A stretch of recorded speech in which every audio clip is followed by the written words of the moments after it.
اعوذ باللہ من الشیطان الرجیم بسم اللہ الرحمن الرحیم رب اشرح لی صدری ویسر لی امری واحلل عقدۃ من لسانی یفقہوا قولی رب یسر ولا تعسر وتمم بالخیر. اوکے، جو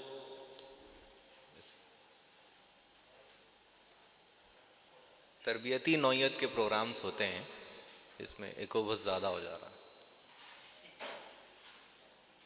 اوکے،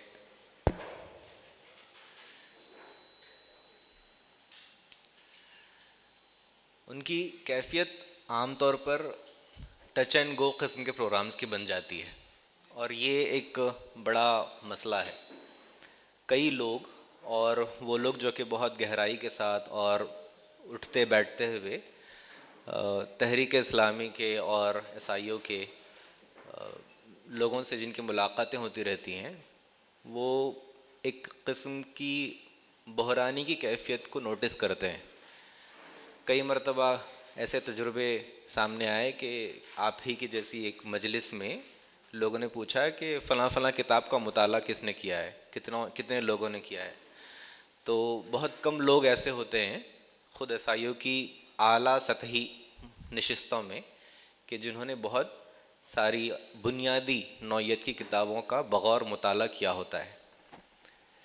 تو میرے اندر وہ ہمت نہیں ہے فی الحال کہ میں ویسا ہی سوال آپ لوگوں سے کر لوں، لیکن اس بات کا اندازہ ضرور کیا جا سکتا ہے کہ اس کیفیت کا ادراک اور اس کا شعور کئی جگہوں پر لوگوں کو محسوس ہوتا ہے.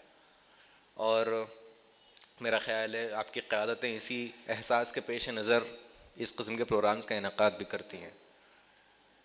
لیکن جیسے کہ گاندھی جی کو ڈاکٹر سے بڑی نفرت تھی. گاندھی کو وہ اس وجہ سے نفرت تھی کیونکہ ڈاکٹرز جو ہوتے تھے وہ، یا ہوتے ہیں، وہ بنیادی طور پر علاج نہیں بتاتے ہیں، وہ دوا تجویز کرتے ہیں. یعنی کہ کسی کو اگر ڈائبٹیز ہے تو وہ انسولن دیں گے یا پھر کوئی ایسی دوائیں دیں گے جو کہ انسولن کو اسٹیمولیٹ کرنے والی ہیں، تاکہ زندگی تو چلتی رہے لیکن بیماری بھی اپنی جگہ باقی رہے. تو جو لائف سٹائل چینجز ریکوائرڈ ہوتے ہیں انسان کے لیے، وہ اصل میں بہت بنیادی اہمیت رکھتے ہیں زندگی کے اعتبار سے. اور ڈاکٹرز کی موجودگی انسانوں کو سہل پسند بنا دیتی ہے. وہ یہ کہتے ہیں کہ یہ موجود ہے، جیسے کہ انشورنس ہے، انشورنس اویلیبل ہے تو لوگ اطمینان سے بیٹھتے ہیں کہ اگر کسی فینسی ہاسپٹل میں بھی ٹریٹمنٹ ہو جائے تو کیا ہی مسئلہ ہے.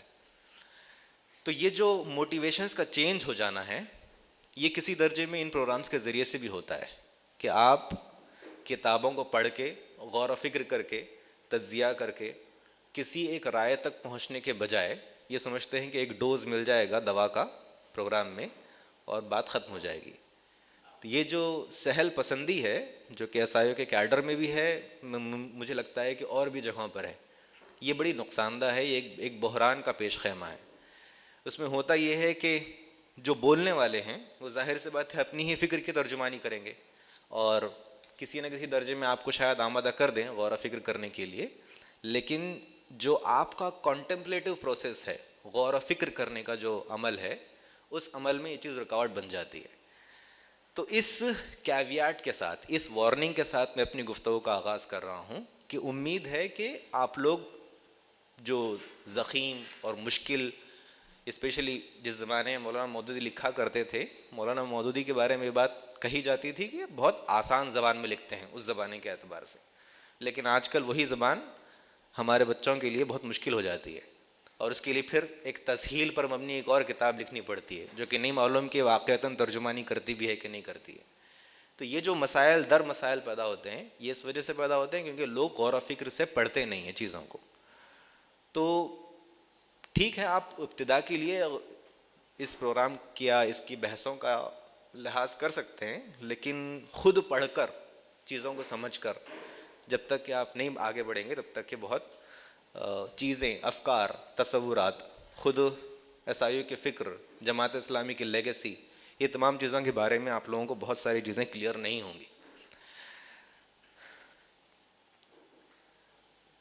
تحریک اسلامی کے جو معجد تھے وہ نبی اکرم صلی اللہ علیہ وسلم تھے.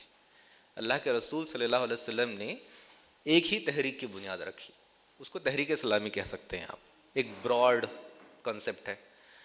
اور یہ بات یہ بھی کہی جا سکتی ہے کہ تحریک اسلامی کے علاوہ کوئی اور تحریک اللہ کے رسول نے رکھی ہی نہیں سامنے، کیونکہ اسلام کی بہت ساری شکلیں آپ کو آس پاس دکھائی دیں گی. ممکن ہے کوئی صوفیانہ تحریک ہے، ٹھیک ہے، افکار کے حوالے سے، کوئی تعلیمی تحریک ہے، یا پھر مسلمانوں کی ترقی یا تمکین کی تحریک ہے. یہ ان میں سے کوئی بھی ایجنڈا اللہ کے رسول کا فنڈامنٹل ایجنڈا نہیں تھا. یا یہ بھی سمجھ لیجئے اخلاق کے حوالے سے کوئی اخلاق پر مبنی کوئی تحریک ہے، تبلیغ پر مبنی کوئی تحریک ہے، یہ تمام تحریکیں بذات خود اللہ کے رسول کا فنڈامنٹل ایجنڈا نہیں تھی. تو ظاہر سی بات ہے جب میں تحریک اسلامی کہہ رہا ہوں تو اس میں اخلاق بھی شامل ہے، انسانوں کی ضروریات کی تکمیل کرنا بھی شامل ہے، ظلم کا خاتمہ بھی شامل ہے. یہ تمام چیزیں اسلام کے براڈ ایجنڈا میں آ جاتی ہیں. لیکن اس کے باوجود بھی ہم اللہ کے رسول کی تحریک کو ان تمام منقسم شدہ ڈائریکشنز میں نہیں ڈال سکتے. یعنی کہ یہ ظلم کے خاتمے کی تحریک تھی، یہ نہیں کہہ سکتے آپ. ظلم کا خاتمہ اس میں شامل تھا لیکن وہ اسلامی تحریک تھی. وہ اخلاق کی تربیت بھی کرتی تھی تو اس لیے اخلاقی تحریک نہیں کہہ سکتے آپ اس کو، اس میں شامل تھی وہ. تو جس کا جو سب سے بہترین عنوان ہے وہ وہی ہے جو کہ ہم اور آپ کہتے آئے ہیں بڑی آسانی کے ساتھ، وہ تحریک اسلامی ہے. اب خاص بات یہ ہے کہ یہ جو انقسام، یہ جو تقسیم ہو جاتی ہے مختلف امور کی زندگی کے اندر، ایک معیشت ہے، ایک معاشرت ہے، حکومت ہے، فرد اور اجتماعیت ہے، مادیت ہے، یہ تمام جو عناوین ہمارے سامنے آتے ہیں، یہ تمام عناوین بنیادی طور پر ہماری اپنی سمجھ کے لیے ہوتے ہیں. اور اس ہماری پارشل انڈرسٹینڈنگ کے لیے، کیونکہ زندگی تو غیر منقسم ہے، آپ بیک وقت سانس بھی لیتے ہیں اور ایٹ دا سیم ٹائم آپ سوچتے بھی ہیں. اور جب آپ معاملات کرتے ہیں تو وہ آئلی معاملات بھی ہوتے ہیں اور معاشی اور معاشرتی بھی ہوتے ہیں. یہ تمام معاملات آپ اپنی زندگی میں بیک وقت کرتے ہیں. تو زندگی تو ناقابل تقسیم اکائی ہے، لیکن ہم ہماری سمجھ کے لیے اس کو مختلف پارٹس میں ڈیوائڈ کر دیتے ہیں. اور یہ جو ہماری سمجھ کی محدودیت ہے، جس کی کوگنیٹو کانسٹرینٹس کہیں گے اس کا فائدہ ماڈرنٹی نے بہت اچھے سے اٹھایا ہے. ماڈرنٹی نے ہر چیز کو ایک کو دوسرے سے الگ کر دیا ہے. کتنے لوگوں نے ماڈرنٹی کا نعرہ بار بار سنا ہے یہاں پر؟ دوپہر کا وقت ہے مجھے معلوم ہے. تو ماڈرنٹی اصل میں آج کل ایک نارمل ایک کامن ٹرم ہے بڑی گرینڈ جاہلیت کو آئیڈینٹیفائی کرنے کے لیے. ابھی ہم بات کریں گے اس کے سلسلے میں. ماڈرنٹی کے بہت سارے ایسپیکٹس ہیں. اس کی ایک خاص بات یہ ہے کہ زندگی کی ناقابل تقسیم اکائیوں کو وہ تقسیم کرنے کا کام کرتی ہے. یعنی کہ اگر آپ اکنامکس پڑھتے ہیں یا اکنامک معاملات کو دیکھتے ہیں تو اس کا ایتھکس سے پھر کوئی خاص تعلق نہیں ہے، اس کا پیراڈگمیٹک چینجز سے کوئی خاص تعلق نہیں ہے. ایون اگر پولیٹیکل اکانومی ہے تو اب ماڈرنٹی جو اچھی ماڈرنٹی مانی جائے گی وہ پولیٹکس کو اکنامکس سے الگ کرے گی. اسی لیے منموہن سنگھ کو کہتے ہیں کہ he was a bad politician and a good economist. Good economics is bad for politics, good politics is bad for economics. Narendra Modi. تو یہ جو انڈرسٹینڈنگ ہے کہ اس طریقے سے آپ نے کیٹیگریکلی بائیفرکیٹ کر دیا ہے زندگی کو کہ ایک ہی حصے میں ایک انسان کامیاب ہو سکتا ہے اور دوسرے میں نہیں ہو سکتا ہے، یہ ایک بہت فنڈامنٹل آؤٹ پٹ ہے ماڈرنٹی کا. اب اس کے بالمقابل جو اسلام کا مزاج ہے وہ سواء سبیل کا ہے، درمیانی راستے کا ہے. اگر آپ گریک فلسفی کو دیکھیں تو اس میں پلیٹو نے ان پرٹیکولر اس بارے میں بہت توجہ دی. وہ پہلا وہ انسان تھا جس نے درمیانی راستے کی اہمیت کو سمجھا کہ زندگی کو ایکسٹریمز میں نہیں جیا جاتا ہے بلکہ اس کو توازن کے ساتھ مڈل موسٹ پاتھ کی طرف جانے کی کوشش کرنی چاہیے. نہ انسان کو خواہشات نفس کا خاتمہ کرنا چاہیے جیسے کہ ایسیٹکس کہتے تھے، نہ ہی انسان کو اپنی خواہشات نفس کا غلام بننا چاہیے جو کہ ہیڈونسٹ کہتے تھے. تو ہیڈونزم اور ایسیڈزم کے درمیان میں ایک زندگی گزاری جانی چاہیے اور وہ میریٹوریس زندگی، وہ اچھی زندگی ہے. اس کے بارے میں سب سے پہلا آرگومنٹ ہم کو ہیومن لٹریری ہسٹری میں اگر کہیں ملتا ہے تو پلیٹو وغیرہ سے ملتا ہے. ظاہر سی بات ہے اگر اسلامی انبیاء کی تاریخ کو دیکھیں گے تو شاید وہاں بھی وہ چیزیں مل جاتی ہوں, لیکن اس کو اگر آپ so called euro centric understanding میں دیکھیں گے تو پلیٹو وہ بات کہتا ہے. تو توازن زندگی کے اندر کیسے آ سکتا ہے, اس کے بارے میں ماڈرنٹی اصل میں بہت بار بار لڑکتی ہے, ناکام ہوتی ہے. ایسی صورت میں جب کہ اللہ کے رسول صلی اللہ علیہ وسلم نے تحریک اسلامی کی بنیاد رکھی, تو پھر اب سوال یہ پیدا ہوتا ہے کہ ان کے پیروکاروں کا کام کیا ہے. اور اس کے بارے میں قرآن متعین طور پر بات کہتا ہے کہ وہ دین کو قائم رکھیں جہاں وہ قائم ہے, اگر نہیں ہے تو نیچرلی اس کو قائم کرنے کی کوشش کریں, یہ اس کا لازمی تقاضا ہے. اور اسی سلسلے میں پھر آپ یہ دیکھیں گے کہ یہ کام تحریک اسلامی کا کام ایک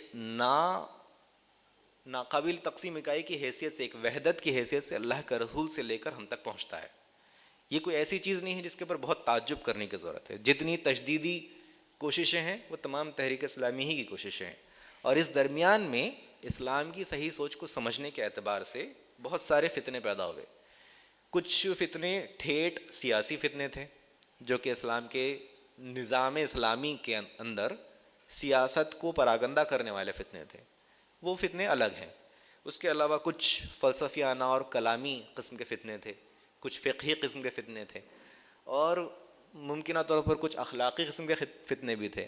تو ان تمام فتنوں سے مختلف زمانے کے لوگوں نے جو کہ اہل ایمان ہیں انہوں نے مخالفت کی, اس کو ختم کرنے کی کوشش کی, اس کے مقابلے میں محاذ کو محاذارے کی, لوگوں کو سمجھانے بجھانے کی کوشش کی.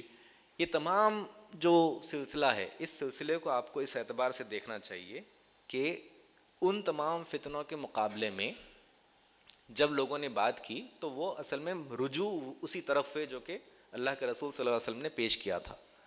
ہمارے سامنے جو فتنہ درپیش ہے اس کا نام ماڈرنٹی ہے, اور ماڈرنٹی اصل میں کوئی ایک اسپیسیفک ڈیفینیشن نہیں ہے. بہت سارے لوگ اپنی اپنی مرضی کے اعتبار سے اس کو ڈیفائن کرتے ہیں, اپنے اپنے کنوینئنس کے اعتبار سے ڈیفائن کرتے ہیں, لیکن اس کے کچھ آئیڈینٹیفائبل فیچرز ہیں کہ جس کے ذریعے سے یہ سمجھ میں آتا ہے کہ ماڈرنٹی اصل میں کن کن چیزوں کے مجموعے کا نام ہے.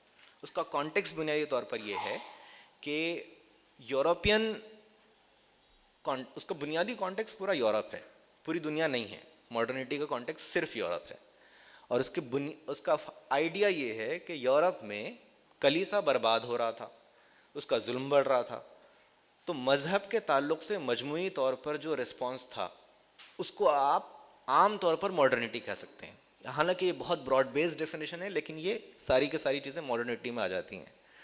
تو ایک تو رینائزنس کا زمانہ تھا, اور اس کے بعد انلائٹنمنٹ کا زمانہ تھا. مجھے امید ہے کہ آپ لوگ یہ سارے الفاظ سے کم از کم واقف ہیں بنیادی طور پر. رینائزنس, انلائٹنمنٹ, ٹھیک ہے. تو انلائٹنمنٹ کا جو زمانہ تھا, جو فرینچ ریولوشن کا زمانہ ہے, اس نے انسان کو بہت ایروگنٹ بنا دیا. ویسے تو ہر جگہ انسان ایروگنٹ ہی ہے, لیکن یہ جو انلائٹنمنٹ ایرا کا جو زمانہ ہے اس نے سب سے زیادہ ایروگنٹ انسانوں کو پیدا کیا. وہ ایروگنس بنیادی طور پر یہ ہے کہ نہ صرف یہ کہ ہم اس دنیا کو سمجھ سکتے ہیں, بلکہ ہم جیسا چاہے اس کو بدل سکتے ہیں, ہم جیسی چاہے تبدیلیاں لے کر آ سکتے ہیں اس دنیا میں. تو کوئی فینومینن ایسا نہیں ہے جو کہ انسان کی سمجھ اور اس کی گرفت سے باہر ہے. یہ جو کانفیڈنس انسان کے اندر پیدا ہوا تھا, یہ مختلف تصورات کے نتیجے میں پیدا ہوا تھا. ایک تھا ریشنلزم ہے. ریشنلزم اگین فی نفسی ریشنلزم پرابلمٹک نہیں ہوگا, لیکن اگر آپ اس کو آئسولیٹ کر دیں گے مجموعی زندگی سے, انسان کے خدا سے تعلق کے حوالے سے, تو پرابلمٹک بن جاتا ہے. اور وہی کام کرتی ہے ماڈرنٹی, ہر چیز کو آئسولیٹ کر دیتی ہے. اب ریشنلٹی اگر ہے گی تو پھر پیور ریشنلٹی ہے. اس اعتبار سے اگر آپ دیکھیں گے تو ماڈرنٹی کے کانٹیکسٹ میں کرسچینٹی اور یورپین ریلیجنس کا کردار بہت میٹر کرتا ہے. تو ماڈرنٹی جب مذہب کو یا مذہبی زندگی کو جب گالی دیتی ہے, اس کے کانٹیکسٹ میں اسلام نہیں ہوتا, اس کے کانٹیکسٹ میں کرسچینٹی ہوتی ہے جس مذہب کو گالی دیتے ہیں. اسٹیفن ہاکنگ نے ایک کتاب لکھی, آپ جو مرنے سے پہلے تھوڑا سا لکھی تھی, اس میں اس نے یہی بات کی کہ if you ask me if God is about maintaining principles of universe and creating those principles which are intertwined into each other, I don't have any objection to it. But if you tell me that God is a person who is controlling setting somewhere else, then I'll have a problem with it. تو ظاہر سی بات ہے یہ اسلام کا تو تصور ہے ہی نہیں کہ خدا انسان کے اندر حلول کرتا ہے یا انسان جو ہے خدا کی درجے میں چلا جاتا ہے، اس کی شکل میں ہوتا ہے. ہم نے تو کبھی اس کی ہستی کو، ہماری فہم، ہمارے اندر جو کوگنیٹو جو بنیادیں ہیں اس کے اعتبار سے خدا کو ڈیفائن کیا ہی نہیں. ہم نے ہمیشہ یہ کہا کہ ہم نہیں سمجھ سکتے ساری چیزوں کو. ہم نے اس کے فیچرز کے اوپر بات کی، وہ کیا کرتا ہے، وہ انصاف کرتا ہے، وہ کنٹرول کرتا ہے، وہ جبار ہے، قہار ہے.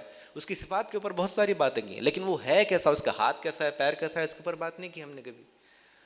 تو اس کا جو کانٹیکسٹ ہے اسٹیفن ہاکنگ کا، وہ یورپین کرسچن کانٹیکسٹ ہے جس پر وہ خدا کے اوپر اعتراض کرتا ہے کہ ایسا کوئی انسانی حیثیت کا کوئی ہستی، انسانی حیثیت یا انسانی لمیٹیشنس والی ہستی دنیا کو کنٹرول نہیں کر سکتی. اگر وہ یہ کہتا ہے تو اس کے بعد درست ہو جائے گی. اگر واقعتاً خدا کا تصور وہی ہے جو کہ کرسچینٹی کا ہے تو اس میں مسئلہ ہی نہیں ہے، پھر وہ بات بالکل واقعتاً واجبی ہو جائے گی.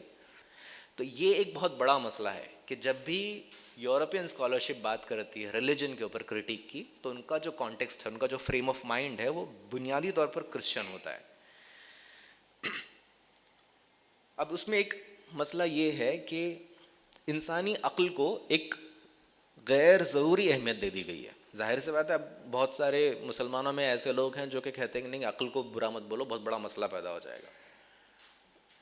ظاہر سی بات ہے عقل اللہ نے ایک مقصد کے تحت پیدا کی ہے. جیسے دوسری بہت ساری جبلتیں ہیں انسان کی جس میں غصہ بھی شامل ہے. آپ یہ کہیں کہ غصہ مت کرو کسی کو تو پھر بالکل غیر واجبی بات ہے. کبھی نہ کبھی تو غصہ آئے گا انسان کو، اور وہ غصہ ایک مخصوص انٹینشن کے تحت پیدا کیا گیا ہے. اس جذبے کا اس کو کنٹرول کیسے کرنا ہے یہ الگ باتیں ہیں اور مذہب ہی سکھاتا ہے، لیکن اس کا وجود بذات خود پرابلمٹک نہیں ہوتا ہے.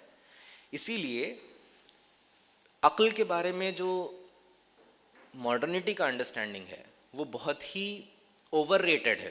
وہ یہ سمجھتے ہیں کہ بھئی انسان کی عقل میں، اور وہ بھی باؤنڈیڈ ریشنالٹی میں. باؤنڈیڈ ریشنالٹی اس چیز کو کہتے ہیں کہ آپ کی عقل، آپ کی لمیٹیشنس آپ کے سرکمسٹنسز سے باؤنڈیڈ ہے.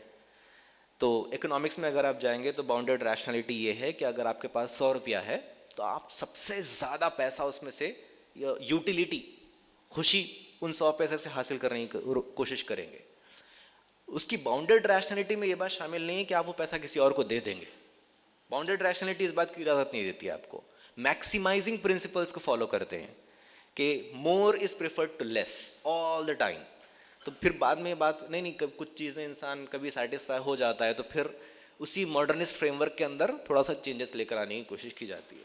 لیکن فنڈامنٹلی جو آئیڈیا ہے وہ یہی ہے کہ عقل اور اس کی جو تحدیدات ہیں اس کا کوئی حد و حساب متعین کیے بغیر انسانی زندگی کو سمجھنے کی کوشش کرنا، یہ بنیادی فیچر ہے ماڈرنٹی کا. اب ماڈرنٹی کے کچھ نعرے ہیں. مثال کے طور پر ایک نعرہ جو کہ ہمارے عالی جناب پرائم منسٹر صاحب کا ہے، ڈیولپمنٹ کا، جو کہ وہ نہیں کر پاتے ہیں ایکچولی. لیکن وہ ڈیولپمنٹ ہے کیا چیز؟ اور یہ آپ یہ دیکھیں گے کہ ہم جب بھی ہمارے اسلاف کے سلسلے میں کہتے ہیں کہ بھئی فلاں فلاں کام انہوں نے نہیں کیا، اگر وہ کرتے تو ہمارے پاس صورتحال مختلف ہوتی. تو ڈیولپمنٹ کا جو انڈرسٹینڈنگ ہے وہ پیورلی ماڈرنسٹک ہے، اور وہ ماڈرنزم کا ایک ہتھیار ہے ایک طریقے سے. مان لیجئے ایران کے بارے میں بات کرنا ہے. اگر ایران اپنی زندگی کو، اپنی مملکت کو، اپنے علاقے کے لوگوں کو اطمینان سے زندگی گزارنے کا موقع دیتا ہے، ضرورت زندگی فراہم کرتا ہے، تو کیا ضرورت ہے اس کو بم اور ہتھیار بنانے کی؟ تو لیکن اگر آپ کو بم اور ہتھیار بنانے ہیں تو آپ کو ڈیولپمنٹ کرنا پڑے گا. ڈیولپمنٹ کرنا پڑے گا تو اس کے لیے آپ کو ٹریڈ کرنا پڑے گا. تو یہ ایک پورا نیریٹو ہے آپس میں جڑا ہوا، اور اس کے ذریعے سے ہوتا یہ ہے کہ آپ یہ سمجھتے ہیں انسانوں کے سلسلے میں کہ اس ریشنل فریم ورک کے باہر آپ کوئی اور چیز کو امیجن نہیں کر سکتے. ایک کنسیپٹ کمیونزم اور سوشلزم کا ہے. یہ تمام ماڈرنسٹ کنسیپٹس ہیں. اب آج کل ایسا ہو گیا ہے کہ کوئی کمیونزم کی بات نہیں کرتا ہے، لیکن تحریک اسلامی کے آغاز میں کمیونزم کا بڑا نعرہ تھا اور ہر کوئی بات کرتا تھا. تو اسی لیے مولانا مودودی نے اور دوسرے اور اکابرین نے بہت تفصیل سے سوشلزم اور کمیونزم کے رد میں باتیں لکھی ہیں. اب وہ ختم ہو گیا ہے تو اب ہم بات اس کے سلسلے میں نہیں کرتے ہیں زیادہ. Power, what is the meaning of power itself, اس کے بارے میں بہت تفصیل سے ڈسکشن ویسٹرن ماڈرنٹی نے، یورپ سینٹرک ماڈرنٹی نے کی. ریسنٹلی ایک کتاب وضاح قنفر کی آئی ہے اس میں انہوں نے اس بات کو تذکرہ کیا ہے کہ اسلام کا تصور قوت یا طاقت کیا ہوتا ہے، پاور کسے کہتا ہے اسلام. اور وہ یہ ڈیفائن کرتے ہیں کہ power basically it's an ability to remove obstacles from the freedoms of the people. کہ ایک انسان اپنی آزادی کا استعمال کرنا چاہتا ہے تو اس کے اس عمل کے سلسلے میں جو رکاوٹیں پیدا ہوتی ہیں اس کو ان رکاوٹوں کو دور کرنے کی صلاحیت جن کے پاس ہوتی ہے ان کو پاور دیا جاتا ہے. یا وہ پاور کا مطلب ہے اسینشلی کہ اگر میں ایک کام کرنا چاہتا ہوں آزادانہ طور پر مجھے وہ کام کرنے دیا جائے، یہ پاور ہے. تو یہ انٹائرلی پورا نریٹو فلپ آؤٹ ہو جاتا ہے. پاور وہ ہے کہ آپ لوگوں کو روکیں. اگر آپ ویسٹرن ماڈرنٹی کے اعتبار سے دیکھیں کہ آپ if you stop somebody from exercising their freedoms that is what power is. حالانکہ اس کا پورا جو ادروائز نریٹو ہے وہ عام طور پر ہمارے یہاں گفتگو میں نہیں آ پاتا ہے. ماڈرنٹی کے اس فتنے کے نتیجے میں کچھ نعرے بہت مشہور ہو گئے.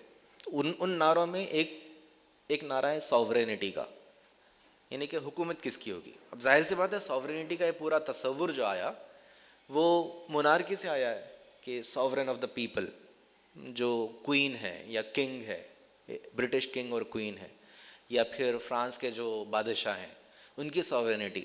اور اس کے مقابلے میں جب بات کی فرینچ ریولوشن میں تو انہوں نے پیپل ساورینٹی کی بات کی، ریپبلک کی بات کی کہ ہم حکومت خود کسی بادشاہ کی نہیں ہوگی، وہ حکومت تو عوام کی ہوگی. تو ساورینٹی موو کرتی ہے مونارکی سے پبلک کی طرف، ریپبلک کی طرف. اب ظاہر سی بات ہے ساورینٹی کو لے کر لوگ، یہ بہت بڑا چینج ہے مونارکی سے ساورینٹی، مطلب لوگوں میں حکومت کا چلے جانا اور ہر انسان اپنے میں آپ ساورین کا ہو جانا. اسی ساورینٹی کو آپ غلامی سے، سلیوری سے تعبیر کیجیے کہ جو آزاد انسان ہوتا ہے وہ ساورین پرسن ہوتا ہے، اپنے میں آپ آزاد ہے. تو ساورینٹی کا ایک بہت بڑا نعرہ ہے جو کہ ماڈرنٹی میں استعمال کیا جاتا ہے کیونکہ حاکمیت ہے کس کی. اسی کے علاوہ ایک اور چیز ہے سینکشن یا چارٹر، کہ کس کو حق ہے انسان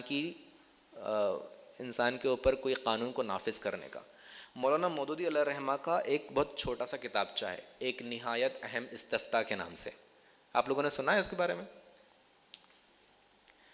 غلط ہو گیا. تو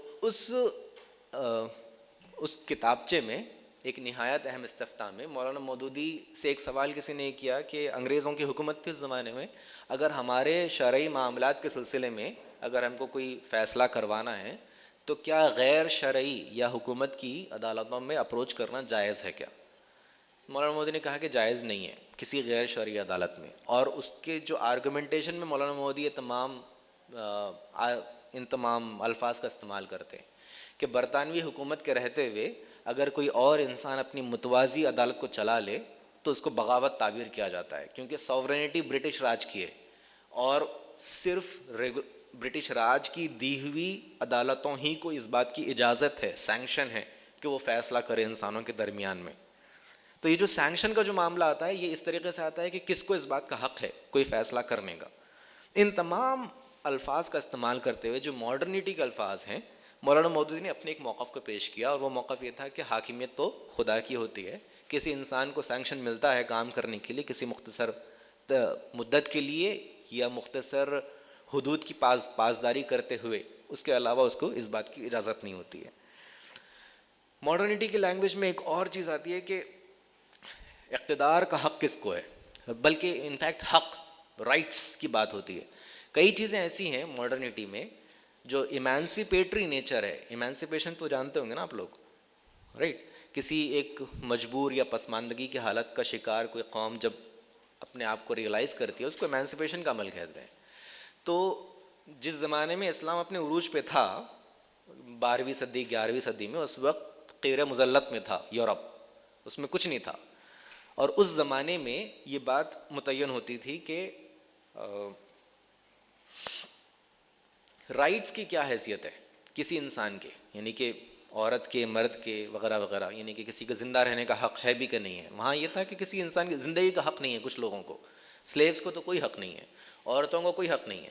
اس زمانے میں جب کہ خلافت کے انتخابات جب ہوتے تھے اس زمانے میں، تب عورتوں کی رائے تسلیم پوچھی جاتی تھی وہ تو الگ ہی بات ہے جو کہ 1400 1450 سالوں پرانی بات ہے. یہ تو 20ویں 19ویں صدی تک یورپ میں عورتوں کو ووٹ کرنے کا, اپنی رائے کے پیش کرنے کا حق نہیں تھا شرعاً. عورت کو پڑھنے کا اختیار نہیں تھا. اگر بائبل کے کچھ کتابوں کے کچھ صفحات وہ پڑھ لیتی تو اس کی پہلی انگلی کاٹ دی جاتی, دوسری اگر کتاب پڑھ لیتی تو دوسری انگلی کاٹ دی جاتی سزا کے طور پہ. تو یہ جو حقوق ہے, حقوق کا جو پورا نریٹو ہے, وہ اصل میں اسلام سے کی ایمانسپیٹری نیچر کے ذریعے سے وہ کرسچینٹی میں اور پھر یورپین ماڈرنٹی کے اندر اس کو آپ دیکھ سکتے ہیں. لیکن اگین جو اسلام میں رائٹس کا تصور ہے وہ ایک انٹیگریٹڈ ہول میں ہے, وہ اسلامی نظام کے اندر ہے. وہ رائٹس آئسولیٹڈ نہیں ہیں, انفیٹرڈ رائٹس نہیں ہیں. اس تصور کو لیتی ہے ماڈرنٹی اور اس کو ایک الگ ہی رنگ دے دیتی ہے, بالکل آزاد کر دیتی ہے کہ اب انسان کو رائٹس کے نام پہ ہر چیز کا, یعنی کہ یہ میرا رائٹ ہے آپ کہہ دیجئے, پھر لوگ آٹومیٹکلی خاموش ہو جائیں گے. تو ایک طرف تو عام طور پر رائٹس کی بات جو کی جاتی ہے, عورتوں کے رائٹس, مردوں کے رائٹس, ہوموسیکچولس کے رائٹس, اور پتہ نہیں اور کون کون آتے ہیں ان کے رائٹس. تو یہ جو رائٹس کی جو بات ہے, یہ جو پوری بحث ہے, یہ رائٹس کی جو بحث ہے یہ اپنی تحریدات کے ساتھ نہیں ہے. تو یہ ایک الگ نعرہ ہے ماڈرنٹی کا.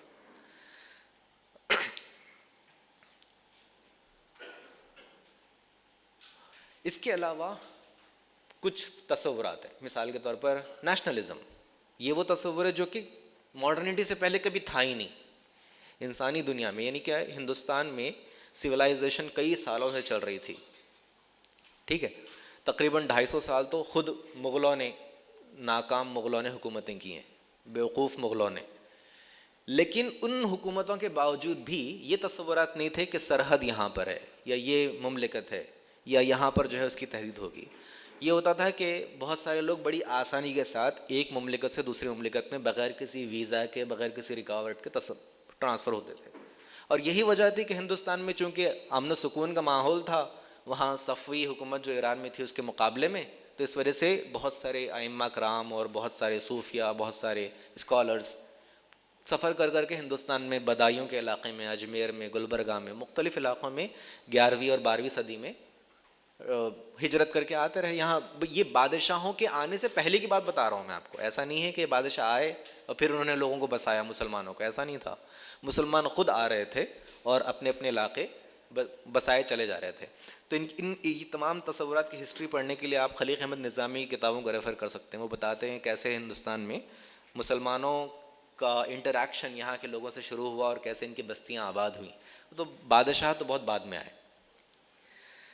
تو یہ جو تصور تھا, پری ماڈرن آئیڈیا یہ تھا کہ بھئی آپ کے پاس سلطنت کی ایسی حد نہیں ہے کہ آپ ڈیمارکیشن کرتے ہیں, اور اگر حد ہے بھی, اگر کوئی سرحد کو کوئی بادشاہ مینٹین کرتا بھی ہے, تو کس انسان کے اندر تفریق نہیں ہے اس بنیاد پہ کہ تم افغانستان میں پیدا ہوئے ہو, تم ہندوستان میں نہیں آ سکتے ہو. اس بات کی کوئی تفریق نہیں تھی. لیکن یورپین ماڈرنٹی نے اس جغرافیکل ویسینٹی کو اتنی اہمیت دے دی کہ اگر کوئی جرمنی میں پیدا ہوتا ہے تو وہ فرینچ سٹیزن نہیں بن سکتا, الا یہ کہ اب وہ مسلمانوں کی مخالفت میں ہو تو الگ بات ہے, اب ان کے پاس گنجائش پیدا ہو گئی ہے. لیکن جب ماڈرنٹی ابتدا میں تھی, نیشنلزم کی آئیڈیا کی بات کر رہا ہوں. اس کے علاوہ نیچرزم, سر سید احمد خان کی بات کر رہے ہیں کہ بھئی مروبیت اس قسم کی تھی ماڈرنٹی سے اس زمانے کی کہ ہمارے یہاں بھی لوگ یہ کہنے لگے کہ بھئی اسلام میں اور نیچر میں, قدرت میں کوئی بہت بڑا فرق نہیں ہے. اس قسم کے واحیات سی جو چیزیں ہیں جو کہ اپولوجسٹ, معذرت خواہ قسم کے لوگ کہتے ہیں, وہ تو آپ کو عام طور پر دکھائی دیں گے. ماڈرن سائنسز کی بات بہت ہوئی اسپیشلی ماڈرنٹی کے اندر, کہ جب انلائٹنمنٹ کا زمانہ ہے تو انسان بہت کانفیڈنٹ ہے, وہ سب کچھ کر سکتا ہے. اور اس نے یہ بھی دیکھا کہ اس نے انڈسٹریلائزیشن کر لیا, اس نے انجن بنا لیا, اس نے فلاں چیز کر لی, اتنے سارے پیٹنٹس رجسٹر کر لیے. وہ تمام کام ہونے کی وجہ سے انسان کے پاس یہ قوت پیدا ہو گئی کہ وہ اب بہت ساری مسائل کو انسانیت کے حل کر سکتا ہے.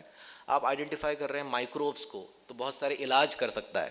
جو وہ علاج جو کہ پہلے جس کی وجہ سے لوگ مر جاتے تھے, ان چیزوں کا علاج ہونے لگا ہے, ویکسینیشن ہونے لگا ہے.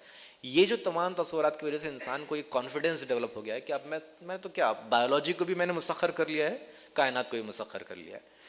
تو یہ جو ایک دوسرا پرابلم ہے ماڈرنٹی کا, وہ ماڈرن سائنس اور آبجیکٹیوٹی کا پرابلم ہے. پھر مٹیریلزم کا ہے. ایکچولی مٹیریلزم تو اتنی شدید پرابلم ہے. ایکچولی جتنے تصورات تھے جو کہ خدا سے جوڑنے والے تھے, ان تمام تصورات کے اوپر جڑ جو ہے مٹیریلزم چلا دیتی.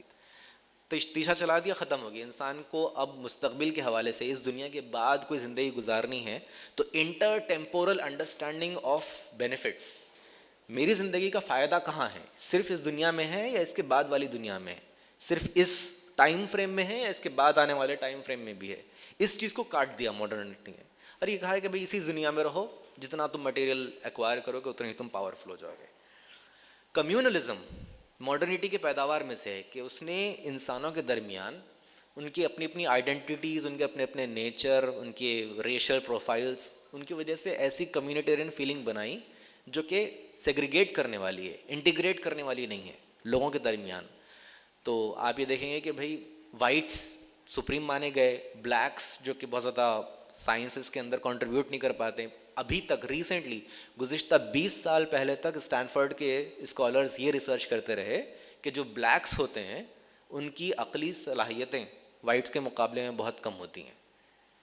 ابھی 20 سال پرانی بات بتا رہا ہوں, پھر اس کو نکالا گیا, بہت زیادہ بیکلیش ہوا وغیرہ, بہت ساری چیزیں ہیں. ہندوستان میں آشیش نندی نے یہ بات کہی کہ جو دلتس ہیں ان کی انڈرسٹینڈنگ جو ہے وہ برہمنوں کے مقابلے میں واقعتاً ویک ہوتی ہے.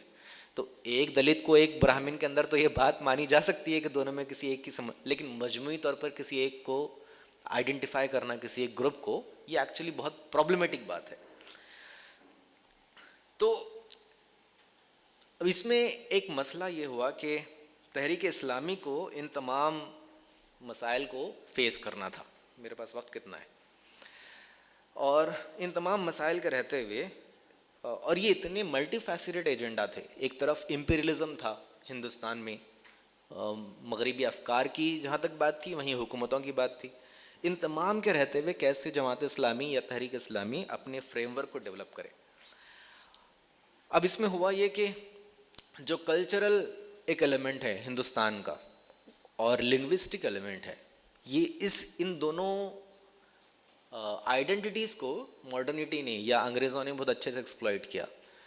تو کلچرل یہ ہے کہ مسلمانوں کا جو کلچر ہے اس کے تحفظ کے لیے مہمیں چھڑ گئی, جو تحریک اسلامی کے لیے چھڑنی چاہیے تھی, لیکن وہ تہذیب اسلامی کے لیے بن گئی مہم. اسی کے ساتھ ساتھ لینگویج کے لیے, لینگویج کا معاملہ بھی یہ ہے کہ اردو زبان جو ہے مسلمانوں کی زبان ہے اور اس میں مسلمانوں کا تہذیبی ورثہ موجود ہے, اس کی کتابیں موجود ہیں. تو اردو زبان کے تحفظ کی مہمات چھڑ جانا, حتیٰ یہ کہ مولانا عروج احمد قادری علیہ الرحمہ جو کہ بڑے زبردست ناقد ہیں جماعت اسلامی کے اندر رہنے والوں میں, تو عروج احمد قادری صاحب ہر قسم کی جو تفریقات ہیں ان کی بڑی زبردست نفی کرتے ہیں کہ یہ چیز اسلام میں پسندیدہ نہیں ہے, فلاں چیز پسندیدہ نہیں ہے. زبان کی بنیادوں پر تفریق کا ہونا اسلام میں پسندیدہ نہیں ہے, لیکن اس کے نیچے کیویات لکھتے ہیں لیکن اردو کی خدمت کرنا دین کا حصہ ہے. اور پھر ایکسپلین کرتے ہیں کہ کیونکہ اردو جو ہے تہذیب کو ہماری بچا کے رکھتی ہے اس وجہ سے, جو کہ بے تکی بات ہے. کوئی ایک زبان ایک زبان کا کام ڈائنامک ہوتا ہے, ایک زبان سے دوسری زبان میں آپ ٹرانسفر کر سکتے ہیں, اپنے ورثے کو بھی ٹرانسفر کر سکتے ہیں, اپنی اثاثے کو بھی ٹرانسفر کر سکتے ہیں, لیکن اس کے ساتھ شدت پسندی کے ساتھ لے کے بیٹھے رہنا اصل میں یہ ایک لنگوسٹک فیٹش ہے, اس کے ساتھ آپ کو ایک لگاؤ ہے بس, اور اس بنیاد پر آپ بہت سارے کام کرتے ہیں. اس پورے آن سلاٹ میں جن لوگوں نے کام کیا ان کو اب موٹے موٹے طریقے پہ 2-3 طریقوں سے, ایک ٹریڈیشنلسٹ رسپانس تھا, ایک اپولوجسٹ رسپانس تھا, اور ایک جس کو مغرب کہتا ہے وہ اسلامسٹ رسپانس تھا. اسلامسٹ کے بجائے آپ اس کو اسلامک رسپانس کہہ دیجئے. جو ٹریڈیشنلسٹ رسپانس ہے وہ امام احمد رضا خان بریلوی یا اشرف علی تھانوی علیہ الرحمہ کے ذریعے سے سامنے آتا ہے, کہ جس میں اپنی تہذیب, اپنے افکار, اپنی جو کچھ چیزیں بچ گئی ہیں ان چیزوں کے سلسلے میں گفتگو کرنا, بحث و مباحثہ کرنا, لوگوں کو متوجہ کرنا, تعلیم و تربیت کے انتظامات کرنا, انسٹیٹیوشنز کا اسٹیبلش کرنا, یہ تمام چیزیں اس کے اندر آ جاتی ہیں. جو اپولوجسٹ رسپانس ہیں اس میں سب سے سر فہرست سید احمد خان ہے, جو سب سے زیادہ معذرت خواہانہ طریقے سے ایک معاملے کی اسٹڈی کرتے ہیں. ان کا معاملہ یہ ہے کہ وہ یہ دیکھتے ہیں کہ ہندوستان تو مغلوب ہو گیا, اور نہ صرف یہ کہ وہ سیاسی طور پر مغلوب ہو گیا ہے بلکہ نفسیاتی حیثیت سے بھی مغلوب ہو گیا ہے, تہذیبی حیثیت سے بھی شکست کھا گیا ہے, اور اس شکست خوردگی کے عالم میں سب سے اچھا طریقہ یہ ہے کہ تم اس غالب قوم کے ساتھ جڑ جانے کی کوشش کرو اور اس کے جیسا بننے کی کوشش کرو. کئی جگہ اتنی واہیات قسم کی تعریفیں کرتے ہیں وہ انگریزوں کی کہ بولنے کو شرم آتی ہے کئی مرتبہ, کہ وہاں بلڈنگز ایسی ہیں, وہاں لوگ ایسے ہیں, وہاں کام ایسے کیا جاتا ہے, ہمارے پاس یہ کام نہیں ہوتا ہے. تو یہ اپنا رونا رونے کی باتیں ہیں ساری. تو انڈسٹریز کے اسٹیبلش کرنے کے سلسلے میں ان کا معاملہ وہی تھا. وہاں علی گڑھ مسلم یونیورسٹی چلے جائیے تو لوگ یہ کہتے ہیں کہ سر سید احمد خان نے جب وہ گئے آکسفورڈ میں تو دیکھا کہ ادھر ایک ہاسٹل ہے اس کے چرچ کے, اور ادھر ایک ہاسٹل ہے, اور درمیان میں چرچ ہے. اسی بنیاد پر انہوں نے سر سید ہال 1 ادھر شمال میں اور جنوب میں بنایا اور درمیان میں مسجد بنائی. تو مطلب بلڈنگ بنانے کے اعتبار سے بھی اس کے پاس اوریجنل تھاٹ نہیں تھا اس بندے کے پاس. تو اس اعتبار سے ایک انسان کی سوچ کے اندر مروبیت جو ہے جب داخل ہو جاتی ہے تو وہ اس کے ریفلیکشنز کئی جگہ دکھائی دیتے ہیں. سر سید احمد خان کے مقابلے میں جو کم اپولوجسٹ ہیں وہ شبلی نعمانی ہیں. ظاہر سی بات ہے, شبلی نعمانی کا جو ورثہ ہے وہ بہت بڑا ہے, اور شبلی نے سب سے بڑا کام یہ کیا ہے کہ جو اورینٹلسٹ تھے, جو مستشرقین تھے, اور جو ابتدائی زمانے کے مستشرقین کے 2-3 ادوار ہیں. جو ابتدائی زمانے کے امپیریل زمانے کے جو مستشرقین رہے ہیں, مستشرقین جانتے ہیں نا آپ لوگ اورینٹلسٹ کو, وہ لوگ بہت زیادہ متعصب لوگ تھے بے انتہا. بلکہ انہوں نے اس بات کو ثابت کرنے کے لیے کہ سب سے زیادہ جارح, سب سے زیادہ بدماش, سب سے زیادہ غیر مہذب قوم اگر کوئی ہے تو مسلمانوں کی ہے, اس کو ثابت کرنے کے لیے انہوں نے اتنے مس انٹرپریٹیشنز کیے کہ جس کی کوئی گنجائش نہیں ہے, مطلب علمی بددیانتی کی کوئی حد نہیں ہے. تو شبلی نے بنیادی طور پر ان تمام تصورات کو سامنے رکھا اور اس کا جواب دیا, اور بہت مدلل جواب دیا. لیکن شبلی کا جواب اگین وہ تھا جو کہ کسی نہ کسی درجے میں وہاں رشید رضا کا, محمد عبدہ وغیرہ کا تھا, کہ جو اپولوجسٹ رسپانس تھا. نہیں ہمارا اسلام اتنا خراب نہیں ہے, آپ اتنا برا مت سمجھو ہم کو. اس قسم کا رسپانس ہے وہ, کہ ہمارے اسلام میں ماڈرنٹی بھی ہے, ہمارے اسلام میں انسٹیٹیوشنز بھی ہے, ہمارے اسلام میں سائنس سے اتنی نفرت نہیں کی جاتی ہے, ہم لوگ اتنے بیکورڈ ٹریڈیشنلسٹ سوچ کر رکھنے والے لوگ نہیں ہیں. اس قسم کا آرگومنٹ آپ کو شبلی کے یہاں اور مصر کے کچھ اسکالرس کے یہاں دکھائی دے گا. تھوڑا اور امپروومنٹ زمانے کے ساتھ مولانا آزاد کے یہاں دکھائی دیتا ہے, اور اقبال کے یہاں. مولانا آزاد چونکہ بہت ٹریڈیشنلسٹ فیملی کے تھے تو اس لیے ان کو اتنی آسانی کے ساتھ وہ ٹریڈیشن کو چھوڑ دینا پسند نہیں تھا. اس کے مقابلے میں انہوں نے باضابطہ کئی جگہوں پر, جو جب بھی قرآن کی تفسیر کا بیان کرنے کے حوالے سے ہو یا پھر ہندوستان کی صورت گری کے حوالے سے ہو, انہوں نے مغربی تصورات کو رد کیا, بہت اچھے سے رد کیا. علامہ اقبال ظاہر سی بات ہے سب سے زیادہ وہ ان لوگوں میں تھے جو کہ مغرب کا سب سے گہرا مطالعہ کرنے والوں میں سے تھے. علامہ اقبال نے بہت گہرائی کے ساتھ نیشنلزم کے فتنے کو دیکھا, سیکولرزم کو دیکھا, اباحیت کو دیکھا. عورت کے حوالے سے جو نظمیں اقبال نے لکھی ہیں ان کی تو کوئی نظیر نہیں ہے عورت کے مسئلے کو حل کرنے کے حوالے سے. تو اقبال نے مغربی جو ماڈرنٹی ہے اس کو سمجھ کر بہت بہتر طریقے سے ایک آرگومنٹ کو فریم کیا. لیکن اقبال آئیڈیولوگ تھے, اور اگین ان کے رویے کے اندر کسی ایک موومنٹ کو چلانے کا مزاج نہیں تھا. اس وجہ سے وہ کسی درجے میں پریکرسر بن جاتے ہیں مولانا مودودی کا, اور کئی جگہ مولانا مودودی کہتے ہیں اس بارے میں کہ اقبال کی جو تحریک ہے اس کو وہ آگے بڑھا رہے ہیں. اب اس میں آخر میں نام آتا ہے مولانا سید ابوالعلا مودودی کا. تو جس تحریک کے نبی کریم صلی اللہ علیہ وسلم معجد تھے اسی تحریک کے مجدد تھے مولانا سید ابوالعلا مودودی. اور اس سلسلے میں جتنا ممکن ہو سکتا ہے بشری حیثیت میں کوئی کمی و بیشی سے بچا کر انہوں نے تحریک اسلامی کے تصورات کو پیش کیا, اور یہ سب سے بڑا کارنامہ ہے مولانا مودودی کا. اقبال کی ایک فارسی نظم ہے, مجھے فارسی آتی نہیں ہے لیکن میں پھر بھی پڑھ لینا چاہتا ہوں. اجتہاد اندر زمانے انحطاط, قوم را برہم ہمیں پیچید بساط. انحطاط کے زمانے میں اجتہاد کے نعرے لگانا صحیح نہیں ہے. انحطاط کے زمانے میں اجتہاد کے نعرے لگانا, جتنا آپ ایک برباد ہوئی ہوئی قوم کے اندر اجتہاد کی بات کرتے ہیں اتنا ہی آپ اس قوم کا شیرازہ بکھیر دیتے ہیں, اس کی جمعیت کو بکھیر دیتے ہیں. ز اجتہاد عالمان کم نظر, اقتدا بر رفتگان محفوظ تر. اجتہاد وہ لوگوں کا، ان عالموں کا جو کہ کم نظر ہیں، ان کے اجتہاد کے مقابلے میں دوسروں کی جو اقتدا ہے وہ بہتر ہے، وہ محفوظ تر ہے، رفتگان محفوظ تر. عقل آبایت ہوس فرسودہ نیست. تمہارے جو باپ دادا تھے وہ ہوس کے شکار نہیں تھے، یعنی کہ مال و دولت کی یا حکومت کی ہوس کے شکار نہیں تھے. کار پاکان از غرض آلودہ نیست. ان کا کام بہت پاک نیت پر مبنی تھا اور وہ اپنی غرض سے آلودہ نہیں تھا.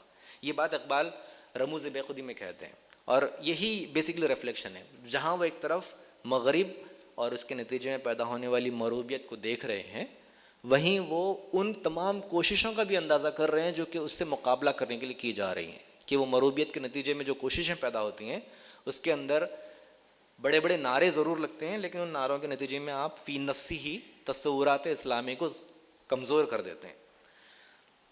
مولانا مودودی کے کاموں میں وہی چیز ہے، سب سے اہم چیز جو ماڈرنٹی کے مقابلے میں، کہ جو فریگمنٹیشن اور فریکچر ماڈرنٹی انسانی زندگی میں کرتا ہے، مولانا مودودی پلٹا کے اس کو نظم اجتماعی میں پروتے ہیں. وہ یہ کہتے ہیں کہ زندگی ایک ناقابل تقسیم اکائی ہے اور اس کے تمام پہلو ہیں. ٹھیک ہے، آپ الگ سے کسی کو پہلو کو پڑھنا ہے تو پڑھیے، معیشت کو پڑھنا ہے پڑھیے، عورت کو پڑھنا ہے پڑھیے، لیکن یہ بات ذہن میں رکھیے کہ وہ ایک مخصوص تصور جو بنیادی مرکزی نقطہ ہے اسی سے پرویا جائے گا. تو وہ گویا معیشت ہو چاہے صحافت ہو، اسلامی صحافت کے نام سے مولانا مودودی نے کتاب لکھی ہے. تو ماڈرنٹی نے جو فریکچر کیا، اس فریکچر کو بار بار وہ پلٹا کر ادب کے اوپر مولانا مودودی کے کارنامے ہیں کہ لٹریچر کے اندر اسلام کا کردار کیا ہے. تو گویا یہ کہ ایک مرکزی نقطے کی طرف جو اسلامی تصورات ہے اس کی طرف پلٹانے میں مولانا مودودی کا کارنامہ بڑا اہم ہے. جو دوسرا اہم کارنامہ ہے مولانا مودودی کا، وہ علمی بساط کو جمانا ہے. ایپسٹمک ریولوشن ہے ایک طریقے کا، کہ اس بنیاد سے، اس توحید پر مبنی کسی بنیاد سے کوئی آرگومنٹ اس زمانے میں ممکن نہیں تھا. یعنی کہ آپ دیکھیں گے دین حق کو پڑھیے آپ، بہت فنڈامنٹل کتاب ہے دین حق. دین حق میں وہ، اس کے علاوہ اور دوسری کتابوں میں وہ کہتے ہیں کہ بھئی یہ دائرہ ہے، تم پہلے ڈیسائیڈ کرو تم مسلمان ہو کہ نہیں ہو. تم مسلمان ہو تو تم فلاں فلاں قسم کے آرگومنٹس نہیں دے سکتے، تم اللہ کے رسول کے اوپر اعتراض نہیں کر سکتے، تم بنیادی تصورات قرآن کے اوپر اعتراض نہیں کر سکتے. تمہاری اپنی سمجھ بوجھ کسی اسکالر کی انڈرسٹینڈنگ کے بارے میں ٹھیک ہے، گنجائش ہے، لیکن فلاں فلاں چیز کو تم تسلیم کر رہے ہو تبھی تم اس دائرے میں آئے ہو. ہاں باہر ہو تم سے ہم بعد میں بات کریں گے، جو لوگ اندر کے ہیں، اس دائرے کے اندر کے، ان سے ہم الگ طریقے سے بات کریں گے. ان کے لیے پوائنٹس آف ریفرنس الگ ہوں گے. ایک مسلمان کو میں قرآن کی بات کہہ کے کنونس کر سکتا ہوں، لیکن ایک مسلمان اگر قرآن کی بات نہ مانے تو پھر آپ کس کی بنیاد بنائیں گے؟ اسی لیے انہوں نے وہ بہت کیٹیگریکل بائیفرکیشن کیا کہ جو فرق مسلمانوں اور غیر مسلم افکار میں ہے وہ بہت بڑا فنڈامنٹل ڈفرینس ہے. اسی ایپسٹمک ریولوشن کا نتیجہ ہے، شاید میں نتیجہ کہہ دوں تو بہت سارے لوگ ناراض ہو جائیں گے، لیکن میرا ماننا ہے کہ یہ حقیقتاً اس سے کنیکٹڈ ہے، کہ جس میں پوری دنیا میں علمی بنیادوں پر اسلام کی تبلیغ و اشاعت اور اس کے تصورات کو پیش کرنے کی کوشش ہوئی. مثال کے طور پر علی شریعتی کو لے لیجئے یا خود سید قطب کو لے لیجئے. سید قطب نے جب اسلامک تصورات کے نتیجے میں فرائڈ پر تنقید کی، ان کا بیک گراؤنڈ وہ ویسٹ کا تھا، وہ وہاں سے پڑھ کر آئے تھے سائیکولوجی، اور پھر انہوں نے فرائڈ کے بارے میں تصورات کے حوالے سے بہت زبردست مدلل تنقید کی. نظم اجتماعی کے بارے میں، عدل اجتماعی کے بارے میں باتیں کی. یہ تمام تصورات جو آتھینٹکلی اسلامک فنڈامنٹل پرنسپلس کو سامنے رکھ کے پیش کیے گئے تھے، ان آرگومنٹیشن کی تحریک کسی نہ کسی درجے میں مولانا مودودی سے جا کر ملتی ہے. اکنامکس کے بارے میں 1938-39 میں مولانا مودودی نے کتابچہ لکھا تھا، انسان کا معاشی مسئلہ اور اس کا اسلامی حل، اور 2-3 اور کتابیں آئی تھیں اسی زمانے میں 1938-39-40 اس زمانے میں. 1960s میں باقر الصدر نے، جو شیعہ اسکالر ہیں، انہوں نے الاقتصادنا لکھی ہے، جو کہ ہماری اکنامکس، ہماری، دیر از اے ویری کلیئر ڈسٹنکشن کہ وہ تمہاری ہے، ویسٹرن ماڈرنٹی کی ہے، وہ تم کرو، تم کو جو کرنا ہے، یہ ہماری ہے. اور ہمارے جو پرنسپلس ہیں جن کے اوپر ہم چیزوں کے صحیح اور غلط ہونے کا تعین کرتے ہیں، وہ ایپسٹمک بنیادیں، وہ علمی بنیادیں مختلف ہیں تمہاری علمی بنیادوں کے مقابلے میں. تمہارے یہاں وہ باؤنڈیڈ ریشنلٹی رہے گی، وہ انسان کی میکسیمائزیشن کا پرنسپل رہے گا، لیکن ہمارے یہاں خدا کے سامنے جواب دہی دینے کے جو اصول ہیں، پرنسپلس ہیں، انسانوں کے درمیان عدل کرنے کی جو باتیں ہیں، یہ ہمارے فنڈامنٹل چینجز ہیں ایپسٹمک پوزیشن کے اعتبار سے.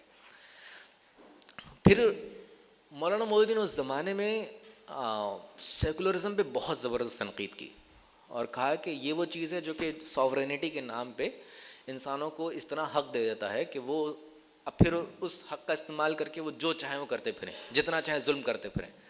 تو یہ جو ماڈرنٹی ہی کا آؤٹ کم ہے کہ جو آج امریکہ کے پاس اتنا پاور ہے، ماڈرنٹی ہی کا آؤٹ کم ہے کہ یورپین یونین اتنا ڈکٹیٹر بن کے ساری دنیا کا کوتوال بن کے بیٹھی ہے.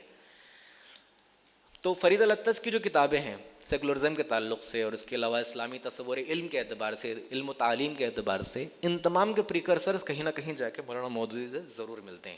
یا اگر آپ الاطرش کو پڑھ لیں گے تو آپ کو لگے گا کہ یار یہ چیزیں تو میں مولانا مودودی کے پاس پڑھ چکا ہوں آلریڈی. مولانا مودودی کا ایک تیسرا اہم کام جو میرے لیے میں سمجھتا ہوں کہ بہت ہی جینیس کام تھا اور اس کو بہت کم لوگ سمجھ پائے، وہ ہندوستان کے اندر ایک نئے سوشل کانٹریکٹ کو ایوالو کرنے کی کوشش تھی. جتنی زیادہ ہندو اور ہندو مذہبیت سے اور اس کے مخاصمت کے رویے سے وہ واقف تھے، جماعت اسلامی کا آج کا کوئی بھی آدمی واقف نہیں ہے.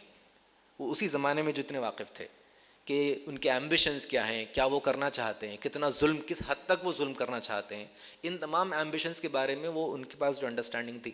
آپ ان کے وہ تمام اداریے پڑھیے، صدائے رستاخیز پڑھ لیجئے یا طلوع سحر، 2-3-4 کتابیں ہیں مولانا مودودی کی، جبکہ وہ بہت ینگ جرنلسٹ تھے. اس زمانے میں انہوں نے ریکارڈ کیا ہے گاؤں کشی سے لے کر جتنے موضوعات آج ہم کو ملتے ہیں نا، گائے کے بارے میں، وندے ماترم کے بارے میں، فلاں فلاں فلاں، ہم کو لگتا ہے کہ ہمارے اوپر ظلم ہو رہا ہے. یہ آج کے زمانے میں بہت پہلے سے چل رہا ہے یہ، اور مولانا مودودی اسی زمانے سے وہ کام کرتے آ رہے تھے. تو اس زمانے میں جب کہ اتنی مخاصمت دو قوموں کے درمیان پیدا ہو گئی ہے، تو ان دو قوموں کے درمیان ایک ایسا سوشل کانٹریکٹ بننا چاہیے، ایک عوامی انسان سماجی معاہدہ بننا چاہیے کہ جس کے ذریعے سے پیسفل انگیجمنٹ پاسبل ہے ایک دوسرے کے ساتھ. اور تحریک آزادی ہند اور مسلمان، وہ جو کتاب ہے اس کے آخر میں جو مولانا مودودی نے ایجنڈا بتایا ہے، جب ملک آزاد ہو رہا تھا، تقسیم ہو رہا تھا اس زمانے میں، کہ ہندوستان اور پراسپیکٹو ہندوستان میں کیا معاملات ہندو مسلمانوں کے اور ہندوؤں کے ہونے چاہیے، گورننس کے اعتبار سے، تہذیب کے اعتبار سے، اکنامک پراسپیرٹی کے اعتبار سے. بہت ہی خوبصورت ایجنڈا مولانا مودودی نے اس زمانے میں پیش کیا تھا نیو سوشل کانٹریکٹ کا. آج کے سماج کا معاملہ یہ ہے کہ ہمارا جو سوشل کانٹریکٹ ہے وہ انسپوکن ہے، اور جب جو انسان چاہے وہ اس کو وائلیٹ کر سکتا ہے. اسی لیے کسی کو لنچ کر دیتے ہیں، کبھی کسی کو کچھ کر دیتے ہیں. یہ سوشل کانٹریکٹ کے وائلیشنس ہیں، اسی کے ریپرزنٹیشن ہے. اور یہ اب اگرچہ کہ یک طرفہ ہو گئے ہیں کہ اب مسلمانوں ہی پر ظلم ہوتا ہے، لیکن ایک زمانے میں الٹا بھی ہوا کرتا تھا کہ جب تھوڑا سا مسلمانوں کے پاس وہ سیاسی اجتماعیت باقی تھی تو اس وقت وہ بھی کرتے تھے. چوتھا ایک اہم کام ماڈرنٹی کو فیس کرنے کے اعتبار سے تھا کہ اب آپ کے پاس ایک ڈی فیکٹو ماڈرنسٹ اسٹیٹ موجود ہے، اور بڑی عجیب و غریب اسٹیٹ ہے. وہ نظام جاہلیت سے تعبیر کرتے ہیں مولانا مودودی. اس سے آپ انگیج کیسے ہوتے ہیں؟ نظام جاہلیت سے آپ اس ایک کتاب میں ایک نہایت اہم استفتاء میں وہ یہ پوچھتے ہیں کہ یعنی کہ اگر خنزیر حرام ہے، اب پھر آپ سوال یہ کیوں کرتے ہو کہ اس کی یہ بوٹی حرام ہے کہ وہ بوٹی حرام ہے؟ حرام ہے تو سارا حرام ہے، پھر ختم ہوگی بات. تو اگر نظام جاہلیت مجموعی طور پر نظام جاہلیت ہے تو اس کے کل پرزوں کو نکال کے الگ سے پوچھنا کہ بھئی یہ پارلیمنٹ جائز ہے کہ نہیں، یہ فلاں چیز جائز ہے کہ نہیں، یا ووٹ دینا جائز ہے کہ نہیں، یہ تمام باتیں کرنے کی کوئی گنجائش پیدا نہیں ہوتی ہے. تو نظام جاہلیت مجموعی طور پر خدا کے بغاوت پر مبنی ہے. اس کے ساتھ آپ کا انگیجمنٹ کسی سوشل کانٹریکٹ کے ذریعے سے تو پاسبل ہے، لیکن فی نفسی ہی پاسبل نہیں ہے. وہ پرابلمٹک چیز ہے، اور وہ ایک بہت فنڈامنٹل آرگومنٹ ہے کہ آپ نظام جاہلیت کے ساتھ جو تعامل کریں گے، تعاون نہیں، وہ تعامل ایکوالٹی کے بیسس پر ہو سکتا ہے یا مختلف سماجوں کے درمیان رہنے کے نتیجے میں ہو سکتا ہے، لیکن وہ ایک اسٹیٹڈ انگیجمنٹ رہے گا دونوں سماج کے نتیجے میں. مولانا مودودی کے اوپر ایک الزام آج کل لگایا جا رہا ہے، وہ یہ ہے کہ وہ خود ایک ماڈرنسٹ تھے. مولانا مودودی کی سوچ کو ماڈرنسٹ اسلامک تھنکرز میں شامل کیا جاتا ہے. مجھے لگتا ہے کہ اتنا بیوقوفانہ اعتراض ہے یہ کہ جس کی کوئی گنجائش ہی نہیں ہے. مثال کے طور پر اگر آپ یہ کہیں کہ جس زبان میں لوگ بات کر رہے ہیں اسی زبان میں جواب نہ دیا جائے تو آپ کہیں گے کہ بھئی آپ نے وقت کی زبان میں جواب ہی نہیں دیا، ایک طرف وہ الزام لگ جائے گا. لیکن اگر آپ نے سامنے والی کی زبان میں جواب دے دیا تو آپ نے کہا، آپ کہیں گے کہ بھائی آپ بھی ماڈرنسٹ ہیں بالکل اسی طریقے سے. مولانا مودودی نے کوشش یہ کی کہ ماڈرنٹی کے بہت سارے پرنسپلز، اصطلاحات اور تصورات کو سامنے رکھ کے اسلام کے تصورات کیسے اس کی نفی کرتے ہیں اس کو سمجھانے کی کوشش کی. وہ ایک داعیانہ کوشش تھی یا سمجھانے بجھانے کی کوشش تھی، بجائے اس کے کہ وہ خود، یعنی کہ مان لیجیے آج کی اب یہ جو اس کے بعد کا پرنسپل آتا ہے کہ ایک اسلامک اسٹیٹ، لوگ کہتے ہیں کہ اسلامک اسٹیٹ جیسی کوئی چیز ہوتی نہیں ہے. مجھے نہیں معلوم ہوتی ہے کہ نہیں ہوتی، لیکن اسلامک اسٹیٹ کا تصور ایز سچ یا اسلامی حکومت کے حوالے سے جو مولانا مودودی کے تصورات تھے، وہ تصورات کو موجودہ اسٹیٹ پر محمول کرنا اور یہ کہنا کہ اسلامی اسٹیٹ پاسبل نہیں ہے، موجودہ نیشن اسٹیٹ کے اندر بالکل ظاہر بینی پر مبنی ایک تصور ہے. آئیڈیا مولانا مودودی کا یہ تھا کہ موجودہ نیشن اسٹیٹ اور اس کے انسٹیٹیوشنز کمپیٹیبل ظاہر سی بات ہے اسلام کے ساتھ ہے نہیں، وہ خدا کی مرضی کے مطابق بنے نہیں ہیں. جب ہم ان تمام چیزوں کو ملا کے بنا دیں گے تو پھر ایک ریاست بھی ہوگی، ایک معاشرہ بھی ہوگا، ایک نظام اخلاق بھی ہوگا، نظام معیشت بھی ہوگا. وہ تمام چیزیں باہم پیوست ہوں گی. اور اس کا مطلب یہ نہیں ہوا کہ اسلامک اسٹیٹ جو رہے گی وہ انٹائرلی ایک آئسولیٹڈ پاورفل انسٹیٹیوشن رہے گا.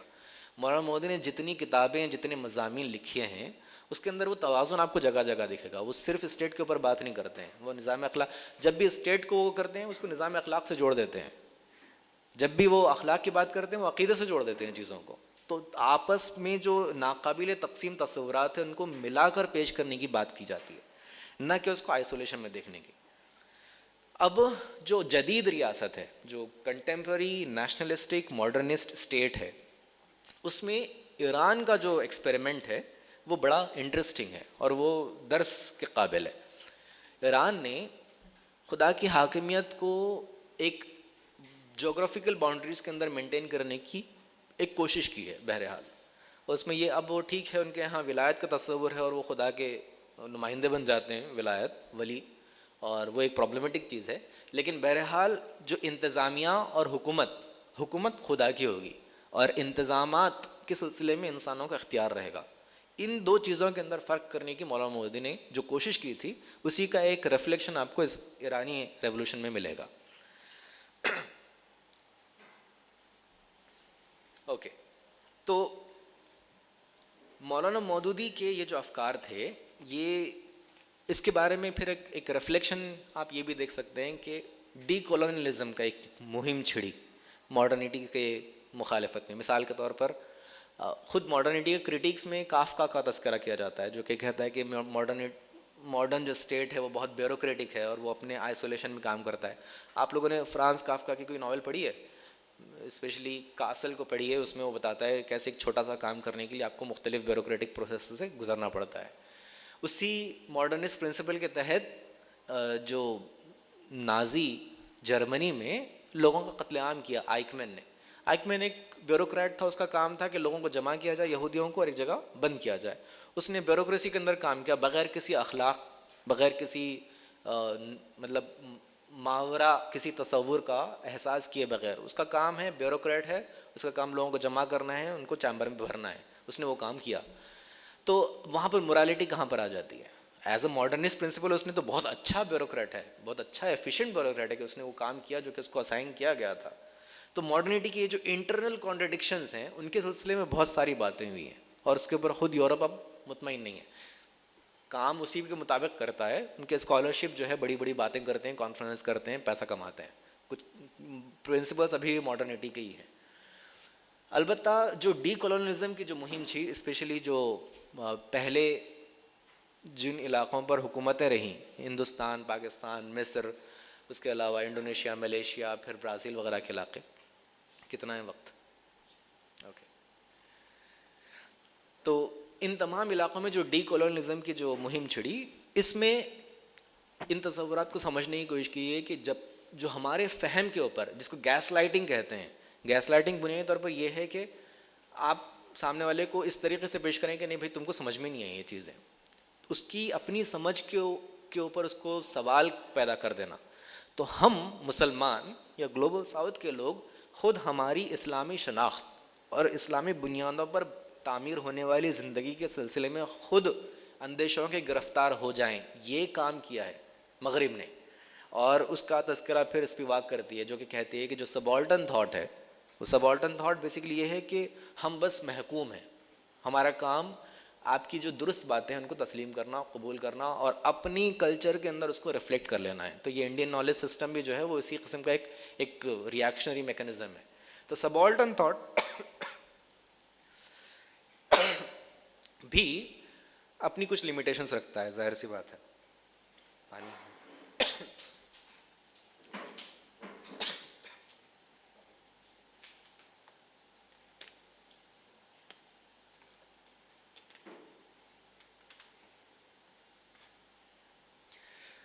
اسی کے ساتھ ساتھ آشیش نندی نے لکھا ہے. آشیش نندی کہتا ہے کہ یہ جو مغرب سے لوگ آئے تھے، دو ہمارے پاس آپریسرس تھے، مسلمان تھے اور مغرب کے لوگ تھے، اور یہ دونوں جو تھے وہ بڑی مردانگی کی باتیں کرنے والے تھے، میسکولن ایٹریبیوٹس کو پسند کرنے والے لوگ تھے، جبکہ ہندو جو ہیں وہ فیمینائن ایٹریبیوٹس کو پسند کرنے والے لوگ ہیں. فیمینائنٹی اور اینڈروگائنی یعنی کہ جس کے اندر مرد اور عورت دونوں کی خصوصیات ہیں، وہ ہندو کلچر کا فنڈامنٹل پارٹ ہے.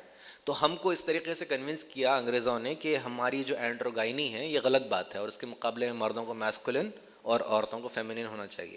تو یہ جینڈر ڈیوائڈ کو کریٹ کیا. یہ ایک آرگومنٹ ہے، میں نہیں کہہ رہا کہ درست ہے، ممکن ہے اس کے تعلق سے ہوگا لیکن بقیہ لوگوں کے سلسلے میں نہیں ہے.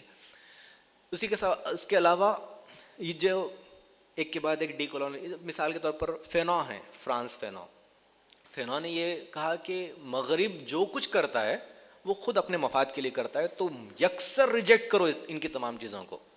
یعنی کہ جو سید احمد خان کہہ رہے تھے اس کا ایگزیکٹلی اپوزٹ بات کہہ رہے ہیں. وہ کہہ رہے ہیں کہ جو چیزیں براہ راست تمہارے مذہب سے ٹکراتی ہوئی دکھائی نہ دیتی ہوں وہ تمام چیزوں کو قبول کر لو، ان کے کنسٹرکشن کے ہیبٹس کو، ان کے رہنے کو، کھانے. عبید اللہ سندھی نے یہ بات کہی تھی، مولانا عبید اللہ سندھی نے، کہ مسلمانوں کو آج کے زمانے میں کوٹ پینٹ اور نکر پہن کے چلنی چاہیے، یہی سب سے اچھا طریقہ ہے اپنی مذہبیت کے اظہار کا. عبید اللہ سندھی نے کہی. تو یہ مذہبی جو رہنما تھے وہ تک جو ہے اس قسم کی مروبیت کے شکار ہو گئے تھے.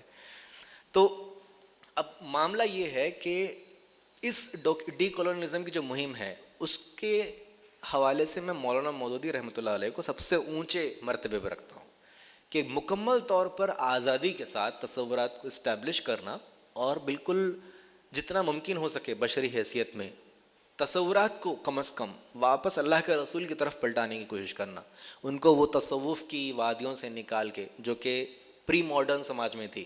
اب بہت سارے اسکالرز ہمارے یہ ہوتے ہیں جو کہ ڈی کولونیزم کے سپورٹ میں بات کرتے ہیں، وہ واقعتاً پھر وہی شاہ ولی اللہ دہلوی کے زمانے کی جو خانقاہیں تھیں اس میں واپس لے کے جانا چاہتے ہیں لوگوں کو. ان خانقاہوں کی وجہ سے تو یہ انگریز آئے تھے، ظاہر سی بات ہے، کیونکہ جب بھی یہ حکومت کے اندر مسائل ہوتے سارے مشائخ جو ہے اندر چلے جاتے، تو ان کا تعلق سماج سے اور ان کے ساتھ بہت کم تھا. تو یہ جو پری ماڈرن اور ماڈرن کنیکٹیوٹی کے اعتبار سے ان تمام افراد و تفرید سے نکال کے حقیقتاً اللہ کے رسول کی روایت کی طرف لے کے جانے کا کام مولانا مودودی رحمۃ اللہ علیہ نے سب سے بہترین طریقے سے کیا. تو یہ وہ کچھ باتیں تھیں جو کہ بنیادی طور پر میں آپ کے سامنے رکھنا چاہتا تھا. اگر کچھ سوالات ہیں تو ان کے جوابات دے سکتے ہیں.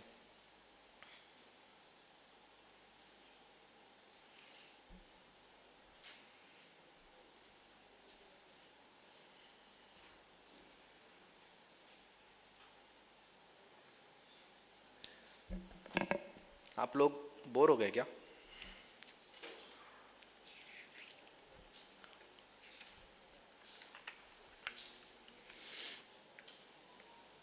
ہاں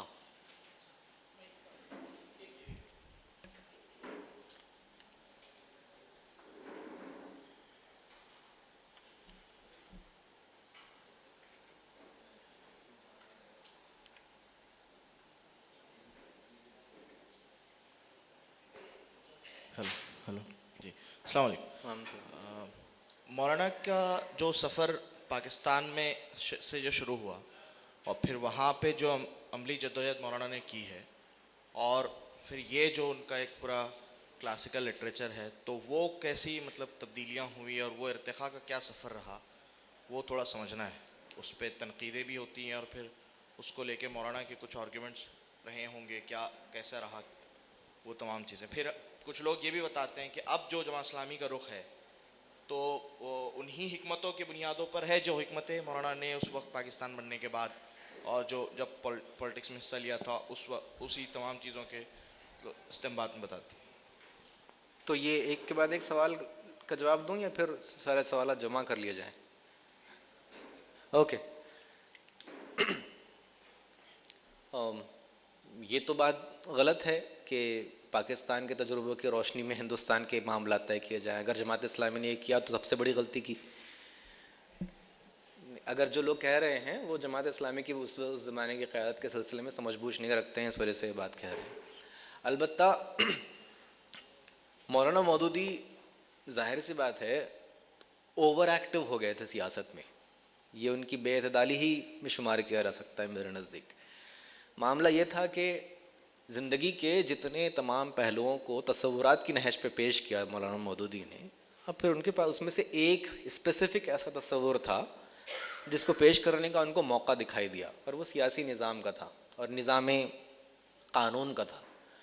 اور اس میں یہ میری اپنی رائے کے اعتبار سے بے صبری کا مظاہرہ کیا مولانا سید ابوالعلا مودودی نے. اس کو میں پلیٹونک غلطی کہتا ہوں. پلیٹو کے ساتھ ہوا یہی تھا کہ جب وہ اس نے بہت اچھا تصور پیش کیا کیا ہے فلاسفر کنگ کا، کہ فلاسفر کنگ ایک ایسا انسان ہوتا ہے جو کہ خود کی پراپرٹی نہ رکھتا ہے، بہت سمجھدار ہوتا ہے، وہ لوگوں کی مرضی کے مطابق کام نہیں کرتا، یعنی کہ اینٹی ڈیموکریٹک ہے، لیکن وہ لوگوں کے لیے کام کرتا ہے، ان کے لیے صحیح مفاد میں کام کرتا ہے. اس قسم کے تصورات اس نے پلیٹو نے پیش کیا. تو الیگزینڈریا میں اس کو بلایا کہ ڈایوجینیز نے کہ آؤ ذرا میرے بچے کو سکھاؤ فلاسفر کنگ. سمجھ میں آیا کہ وہ تو بننے سے رہا فلاسفر کنگ، اس کا بچہ وہ تو جاہل تھا اور شرابی تھا. اور بعد میں سمجھ میں آیا کہ حکومت چلی جائے گی اس کے پاس سے اگر یہ رہا یہاں پر، تو اسی کو غلام بنا کے بیچ دیا پلیٹو کو. تو پلیٹو نے ایکچولی یہ سمجھا کہ میں جینوئن تبدیلی لے کر آ جاؤں گا اتنی کوئکلی کسی انسان کو اپنے تصور کا پڑھا لکھا کے، لیکن وہ لوگ تیار نہیں تھے اس کے لیے. وہی سیم معاملہ مولانا مودودی کے ساتھ بھی تھا کہ جس کوئک تبدیلی کی توقع کر رہے تھے اس کے امکانات پاکستان کے واہیات معاشرے میں تھی نہیں. اور اسی وجہ سے امکانات کو انگیز کر لینا، یہ سمجھ لینا کہ امکان پیدا ہو گیا ہے، کہ ان کی ایک اجتہادی غلطی تھی میرے نزدیک. اسی لیے میں نے اپنی گفتگو میں مولانا مودودی کی سیاسی جو فیصلے ہیں، جیسے مثال کے طور پر میں نے مولانا آزاد کے سیاسی فیصلوں کے اوپر بھی تنقید نہیں کی ہے، حالانکہ وہ بھی بڑے غلط فیصلے تھے. حسین احمد مدنی کے سیاسی فیصلوں کے اوپر بھی تنقید نہیں کی ہے، جو کہ وہ بھی غلط فیصلے تھے. لیکن تصورات کے حوالے سے کم از کم جو کمپریہنسونیس مولانا مودودی کے یہاں ملتا ہے کسی اور کے یہاں آپ کو ایٹ لیسٹ بر صغیر میں کم دکھائی دیتا ہے. تو یہ میرا ٹیک ہے اس کے اوپر. آپ کو اختلاف ہو سکتا ہے اس چیز کے اوپر.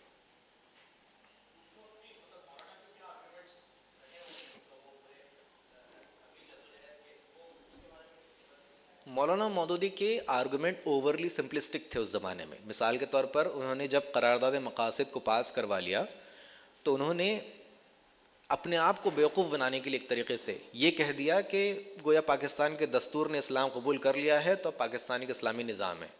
یہ محض لفظوں کا کھیل تھا. حقیقتاً اسلامی نظام صرف دستور کے بننے سے نہیں ہوتا ہے، اس کے اندر بہت ساری چیزیں شامل ہوتی ہیں. ہاں اس کو ایک لیوریج بنا کر کہ اب چونکہ دستور میں اسلامی کا نام آ گیا ہے اور عقیدے کی بنیاد آ گئی ہے، اس کو لیوریج بنا کے مولانا مودودی سیاسی کے بجائے سماجی کام زیادہ کرتے تو اس کے نتائج زیادہ اچھے ثابت ہوتے. اگین لیکن آپ ہائنڈ سائڈ میں بات کر رہے ہیں اس زمانے کے اعتبار سے، تو اب کے لوگوں کو یہ سمجھ میں آنا چاہیے کہ ہمارے اسلاف میں کس نے کیا غلطی بھی کی ہے.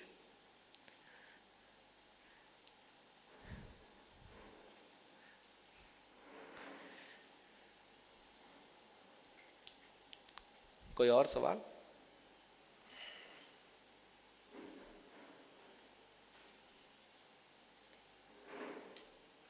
ٹھیک، اچھا حامی سوال ہے کچھ؟ اچھا رک جاؤں، میں بھی بہت بے صبر ہوں.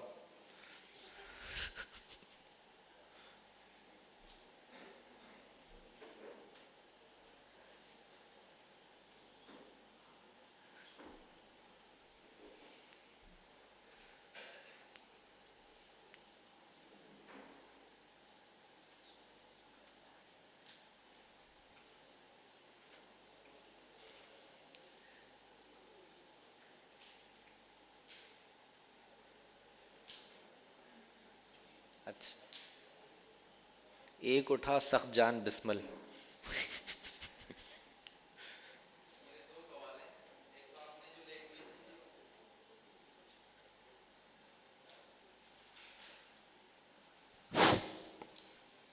ایک سوال تو یہ ہے کہ جو آپ نے اردو لینگویج کے بارے میں بتایا تھا، جی. تو اس طرح کا کچھ ہم نے بھی سنا تھا کہ مطلب اردو لینگویج کی کچھ امپورٹینس ہے، وہ اسلامی جو کام ہوا ہے اس کی وجہ سے. تو اس میں ایک لینگویج کلچر تو رکھتی ہے اپنا تھوڑا بہت، اور اسلامک کلچر اس کے اندر سمایا ہوا ہے. تو اس میں کیا کتنی امپورٹینس لینگویج کے بارے میں ہونی چاہیے؟ ایک تو یہ ہے. اور ایک جیسے اسلامائزیشن کا جو پروسیس ہے وہ کہیں نہ کہیں مولانا مودودی نے ایڈوپٹ کیا ہے، جیسے جو اچھی چیزیں ہیں ان کو ایکسیپٹ کیا ہے. تو اس پروسیس کے بارے میں اور تھوڑا بتائیے، اسلامائزیشن کا جو پروسیس. اوکے، بہت اچھے سوالات ہیں دونوں بھی. زبان، آپ نے یہ بات درست کہی ہے کہ ہر زبان جو ہے اپنی ایک ہسٹری رکھتی ہے، اور اس کے ذریعے سے آپ کو کلچرل جو لیگیسی ہے اور افکار ہے یہ تمام چیزیں سمجھ میں آتی ہیں. اور وہ لوگ جو کہ اپنے ماضی سے وابستہ رہنا ضروری سمجھتے ہیں، اور ضروری ہے مستقبل کی صورت گری کرنے کے لیے ماضی کا سمجھنا ضروری ہے، تو ان کے لیے زبان بہت میٹر کرتی ہے. لیکن اس میں ایک فنڈامنٹل پرابلم یہ ہے کہ زبان خود تبدیل ہوتی رہتی ہے. زبان خود اس کے اندر داخلی حیثیت سے اس کے ڈائنامکس ایسے ہیں کہ وہ بدلتی رہتی ہے. اب یہ بات کہنا کہ بھئی زبان کا دین سے کوئی بنیادی تعلق ہے، اس سے مجھے تھوڑا سا اختلاف ہے. یہ بات ضرور کہہ سکتے ہیں آپ جیسے بہت سیفلی کہ اچھی زبان کا بولنا، چاہے پھر وہ کوئی بھی زبان ہو، اردو ہی زبان کیوں ہو، انگریزی بھی ہو سکتی ہے، فرینچ بھی ہو سکتی ہے، جو اچھی معیاری اونچی زبان ہوتی ہے وہ مخاطب پر اثر انداز ہوتی ہے. اللہ کے رسول صلی اللہ علیہ وسلم عربی زبان بولتے تھے، اور اس زمانے کے جو لوگوں سے وہ بات کرتے وہ خود پریشان ہوتے کہ عربی زبان کہہ رہا ہے لیکن کتنی اونچی زبان میں بات کہہ رہا ہے. تو اردو زبان کو اگر آپ بولنا چاہتے ہیں تو اچھی زبان سیکھنے میں کوئی قباحت نہیں ہے، اس کی مخالفت نہیں ہو رہی ہے. کہنا یہ ہے کہ اردو زبان پہ محدود اسلامی تہذیب و ثقافت نہیں ہے. اسلامی تہذیب و ثقافت ایک ڈائنامک ایلیمنٹ ہے. اسلامی تہذیب و ثقافت کہیں گے بھی کیسے؟ جیسے کہ مولانا مودودی کی وہ کتاب ہے تہذیب اسلامی تہذیب کے اصول و مبادی، اس میں وہ بتاتے ہیں کہ بھئی ہمارے افکار، ہمارے عقائد، ہمارے نشست و برخاست کے طور طریقے، یہ ہماری ثقافت ہے. تہاری، بریانی اور شیروانی یہ ہماری ثقافت نہیں ہے، یہ لوکل ثقافت ہے جو یہاں کے علاقے کے لوگ، جو کہ دوسرے مسلمان نہیں مانتے ہیں. تو اگر زبان کے اندر وہ ڈائنامزم ہو تو آپ ثقافتوں کے اندر ہونے والی تبدیلیوں کو انگیز کر سکنے کی پوزیشن میں رہتے ہیں. تو کسی کو اگر پسند ہے زبان کی خدمت کرنا تو وہ کرے، کیونکہ غیر اسلامی کام نہیں ہے. جیسے کہ کسی کو انٹرپرینورشپ کو ڈیولپ کرنے کا شوق ہے تو وہ کام کرے، انٹرپرینورشپ کو ڈیولپ کرے، وہ غیر اسلامی کام نہیں ہے. لیکن آپ یہ نہیں کہہ سکتے نا کہ انٹرپرینورشپ ہی مکمل اسلام ہے یا زبان ہی جو ہے مکمل اسلام ہے. ایک حصہ ہے، جن لوگوں کو دلچسپی ہے وہ کریں. تحریک اسلامی کا حصہ نہیں ہے وہ. تو اسلامی تحریک اس دین کو قائم رکھنے کے لیے جتنے کام ہوتے ہیں وہ ساری کرتی ہے، چلی آتی ہے. وہ فنڈامنٹل ہمارے تصورات کا حصہ نہیں ہے. یہ بنیادی فرق ہے. جو دوسرا سوال ہے اسلامائزیشن کا، اس کے بارے میں میرا ماننا یہ ہے کہ بہت سارے ایسے تصورات ہیں جو کہ مسلمانوں کے ذریعے سے ایمانسپیٹڈ یورپین لیڈرز تک پہنچے ہیں. اس میں ایکوالٹی کا تصور ہے، مردوں کے درمیان، مردوں اور عورتوں کے درمیان بھی ہو، اور پھر آپس میں انسانوں کے درمیان بھی ہو. آزادی کو پسند کرنے کی بات ہے. تو فریڈم فنڈامنٹلی ایک بہت امپورٹنٹ ایٹریبیوٹ ہے جو کہ اسلام سے یورپ میں گیا ہے. اور انفیکٹ ریسنٹلی مجھے ذوالفقار علی شاہ کی ایک کتاب ہے جس میں انہوں نے ویسٹرن ماڈرنٹی، میکس میولر سے لے کر جتنے اسکالرز ہیں انہوں نے جتنے اہم آئیڈیاز کو پیش کیا ہے اس کا کنیکشن اسلامک اسکالرشپ سے کیا ہے اس کو پیش کیا ہے. تو ایسی بہت ساری چیزیں ہیں جو کہ اسلام سے مغرب میں گئی ہے. حتیٰ یہ کہ جمہوریت کے بارے میں کہ انسانوں کے معاملات خود ان کے غور و فکر، ان کے تجزیے کے نتیجے میں ہوں گے، یہ تصور بھی یہیں سے گیا ہے. تو اب سوال یہ پیدا ہوتا ہے کہ اگر مولانا مودودی یا کوئی اور اسکالر یہ کہتا ہے کہ یہ ہمارے تصورات ہیں، تو بیسیکلی آپ اپنی ہسٹری کو ریکلیم کر رہے ہیں. آپ ماڈرنٹی کے ساتھ اس کے پیرللز کو ڈرا نہیں کر رہے ہیں. ماڈرنٹی انفیکٹ ماڈرنٹی کے جو اصطلاحات ہیں ان کا رد کر کے ان کو چھوڑ دے کر سائیڈ میں رکھ کے اگر آپ بات کرتے ہیں تو زیادہ بہتر ہوتا ہے. مثال کے طور پر جب آزادی کی بات کرتے ہیں تو بنیادی طور پر اسلام کا جو تصور آزادی ہے وہ یہ ہے کہ اپنے خدا کی عبادت کرنے کے سلسلے میں انسان کے راستے میں جو رکاوٹیں ہیں وہ پیدا نہ ہونی چاہیے, وہ اپنے امور کے سلسلے میں وہ آزاد رہے. البتہ ویسٹ میں آزادی کا وہ مطلب نہیں ہے, تو یہ لفظ ہی اس کا اس طریقے سے پلٹا دیا گیا ہے, گیس لائٹ کر دیا گیا ہے کہ اب آزادی جو ہے اسلامی نقطہ نظر سے ایک پرابلمٹک چیز معلوم ہونے لگے.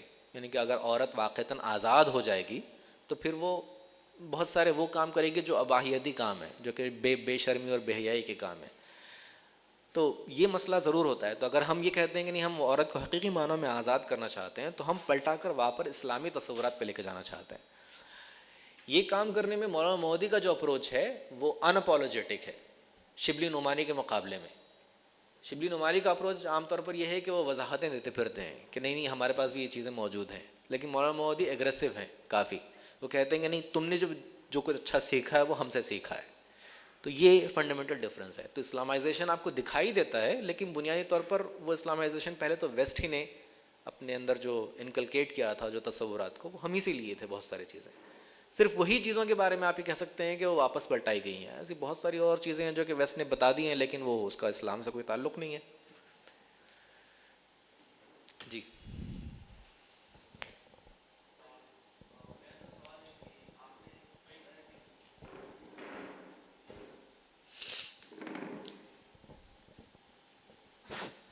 السلام علیکم. وعلیکم السلام.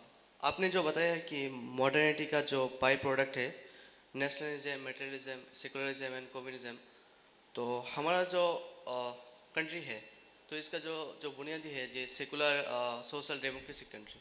تو جب ہم جو میٹیریلسٹ چیز جو حرام ہے, جو حرام چیزوں کا بائی پروڈکٹ بھی حرام ہے, تو جب ہم کسی بھی گورنمنٹ سیکٹر کے جاب میں یا کنٹری کو بلڈ کرنے میں کسی بھی کام کرتے ہیں تو ہم کس بنیاد کو سامنے کر کام کرتے ہیں, اور جو سوشل ورک بھی کرتے ہیں نان مسلم کے ساتھ کون سی بنیاد کو سامنے رکھ کر استعداد کر کے ہم کر رہے ہیں کریں گے سوشل ورک. یس. اچھا, social work and also job. Job کی بات کر رہے ہیں سوشل ورک کی بات کر رہے ہیں؟ دونوں ہی. اچھا ٹھیک ہے. میری سمجھ سوشل ورک سے یہ ہے کہ آپ ایک والنٹری کام کر رہے ہیں. Is that right? اوکے ٹھیک ہے. تو انسانوں کی خدمت کرنا تو آپ کا دینی فریضہ ہے, چاہے وہ مسلمان ہو, غیر مسلم ہو, مجبور ہوں یا بہت زیادہ پاورفل لوگ ہوں. ہر کسی کی امداد کرنے میں کوئی قباحت نہیں ہے اور آپ کا دین آپ کو روکتا نہیں بلکہ انکریج کرتا ہے ان کی مدد کرنے کے لیے. ظالم کو ہاتھ روکو اور مظلوم کو مدد کرو, یہ بھی تو جو تعلیم آئی ہے وہ دین کے اسی حوالے سے آئی ہے. البتہ جو پہلا سوال ہے اس کے اوپر جماعت اسلامی نے بہت بحث کی ہے کہ گورنمنٹ سیکٹر میں جابس کے بارے میں کیا خیال ہے. اور ابھی آپ کے پاس پریزنٹیشن ہوگا مولانا صدر الدین اصلاحی صاحب کے بارے میں. ان کی کتاب میں بہت تفصیل سے انہوں نے اس بارے میں نظام جاہلیت سے تعاون کے بارے میں لکھا ہے. وہ پڑھنے کی ضرورت ہے, اس کو پورے مضمون کو پڑھیے, صرف اس ڈسکشن کو مت دیکھیے. میں وہی یہ ڈسکشن دوا ہے, علاج نہیں ہے. علاج وہ آپ کا خود کا مطالعہ ہے. تو اس میں دو تین باتیں صدر صاحب کہتے ہیں. ایک بات تو یہ ہے کہ وہ تمام ملازمتیں جو کہ جاہلیت خاص کی ملازمتیں ہیں جس سے اس کو تقویت, اس کو طاقت پہنچتی ہیں, ان کو وہ مکمل طور پر حرام قرار دیتے ہیں. اس میں بیوروکریسی ہے, آئی اے ایس بننا ہے, آئی اے ایس بننا ہے, جو بھی بیوروکریسی کے جابز ہیں یا پارلیمنٹ کے جابز ہیں یا وہ چیزیں ہیں جہاں کفر کی پالیسیز کو ایگزیکیوٹ آپ کو کرنا پڑتا ہے, وہ تمام جابز حرام ہیں ان کے نزدیک.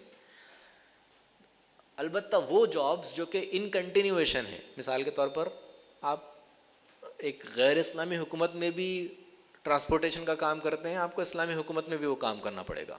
یہ وہ چیزیں ہیں جو کہ بنیادی طور پر ایک سروس کو پرووائڈ کرنے کے حوالے سے.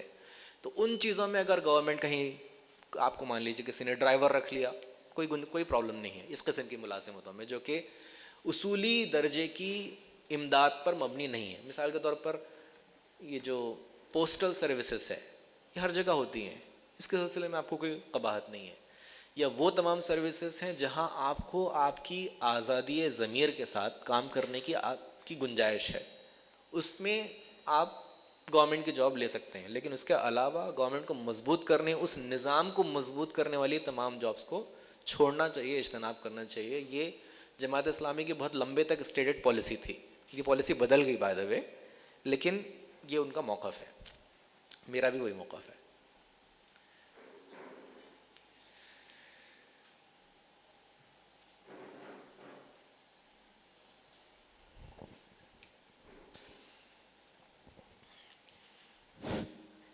مستیاب بھی آپ نے جو بات کہی ہے، جدیدیت کے 3 رسپانسز رہے. ایک تو تحفظ والا رہا کہ اس کا ٹوٹل ریجیکشن رہا جدیدیت کا. دوسرا جو ہے وہ مروبیت پر مبنی رہا، جس میں اسلام اور جدیدیت کا کوئی ملغوبہ تیار کرنے کی کوشش کی گئی. اور تیسرا آپ نے کہا کہ اسلامی رسپانس ہے جدیدیت کا، جس میں آپ نے کچھ مفکرین کو شامل کیا. تو اس میں سوال یہ ہے بیسیکلی کہ تیسرے جب اسلامی رسپانس کی اب جب بات کر رہے ہیں، تو مجھے آپ کی پوری گفتگو سے جو سمجھ میں آئی ہے بات، وہ یہ کہ کہیں نہ کہیں اسلامی رسپانس کی ایکسپلینیشن میں بھی ہم غالباً اسی جو جدیدیت کا جن لوگوں نے یکسر انکار کیا تھا، یا جن کی زیادہ تر ذہنیت جو ہے وہ تحفظ کی تھی، مدافعانہ ذہنیت تھی، جس کے نتیجے میں آپ دیکھیں گے کہ جدیدیت کی جو انوینشنز اور اس طرح کی جو چیزیں بھی رہی، اس کے سلسلے میں ایک شک کا رویہ ان کا رہا، ٹیلی فون اور مختلف چیزوں کے سلسلے میں. تو بہرحال جو بھی چیز جدیدیت کی آئے گی، بہرحال وہ اس کے سلسلے میں ایک شک کا رویہ رہے گا. تو ایسا محسوس ہوتا ہے کہ اسلامی رسپانس بھی کہیں نہ کہیں آپ ویسے ہی بتا رہے ہیں، کیونکہ یہ جو کتاب ہے مولانا مودودی کی اسلام اور جدید معاشی نظریات، اس میں خود مولانا مودودی جو ہے جب وہ پورے نظریات کی تاریخ بیان کرتے ہیں اور یہ بتاتے ہیں کہ ایک نظریہ کیسے دوسرے نظریے کو جنم دیتا ہے، تو وہ صرف ان نظریات کو پیش کرتے وقت مولانا مودودی خود وہاں پر یہ بتاتے ہیں کہ اس نظریے نے کیا دنیا کو فائدے پہنچائے.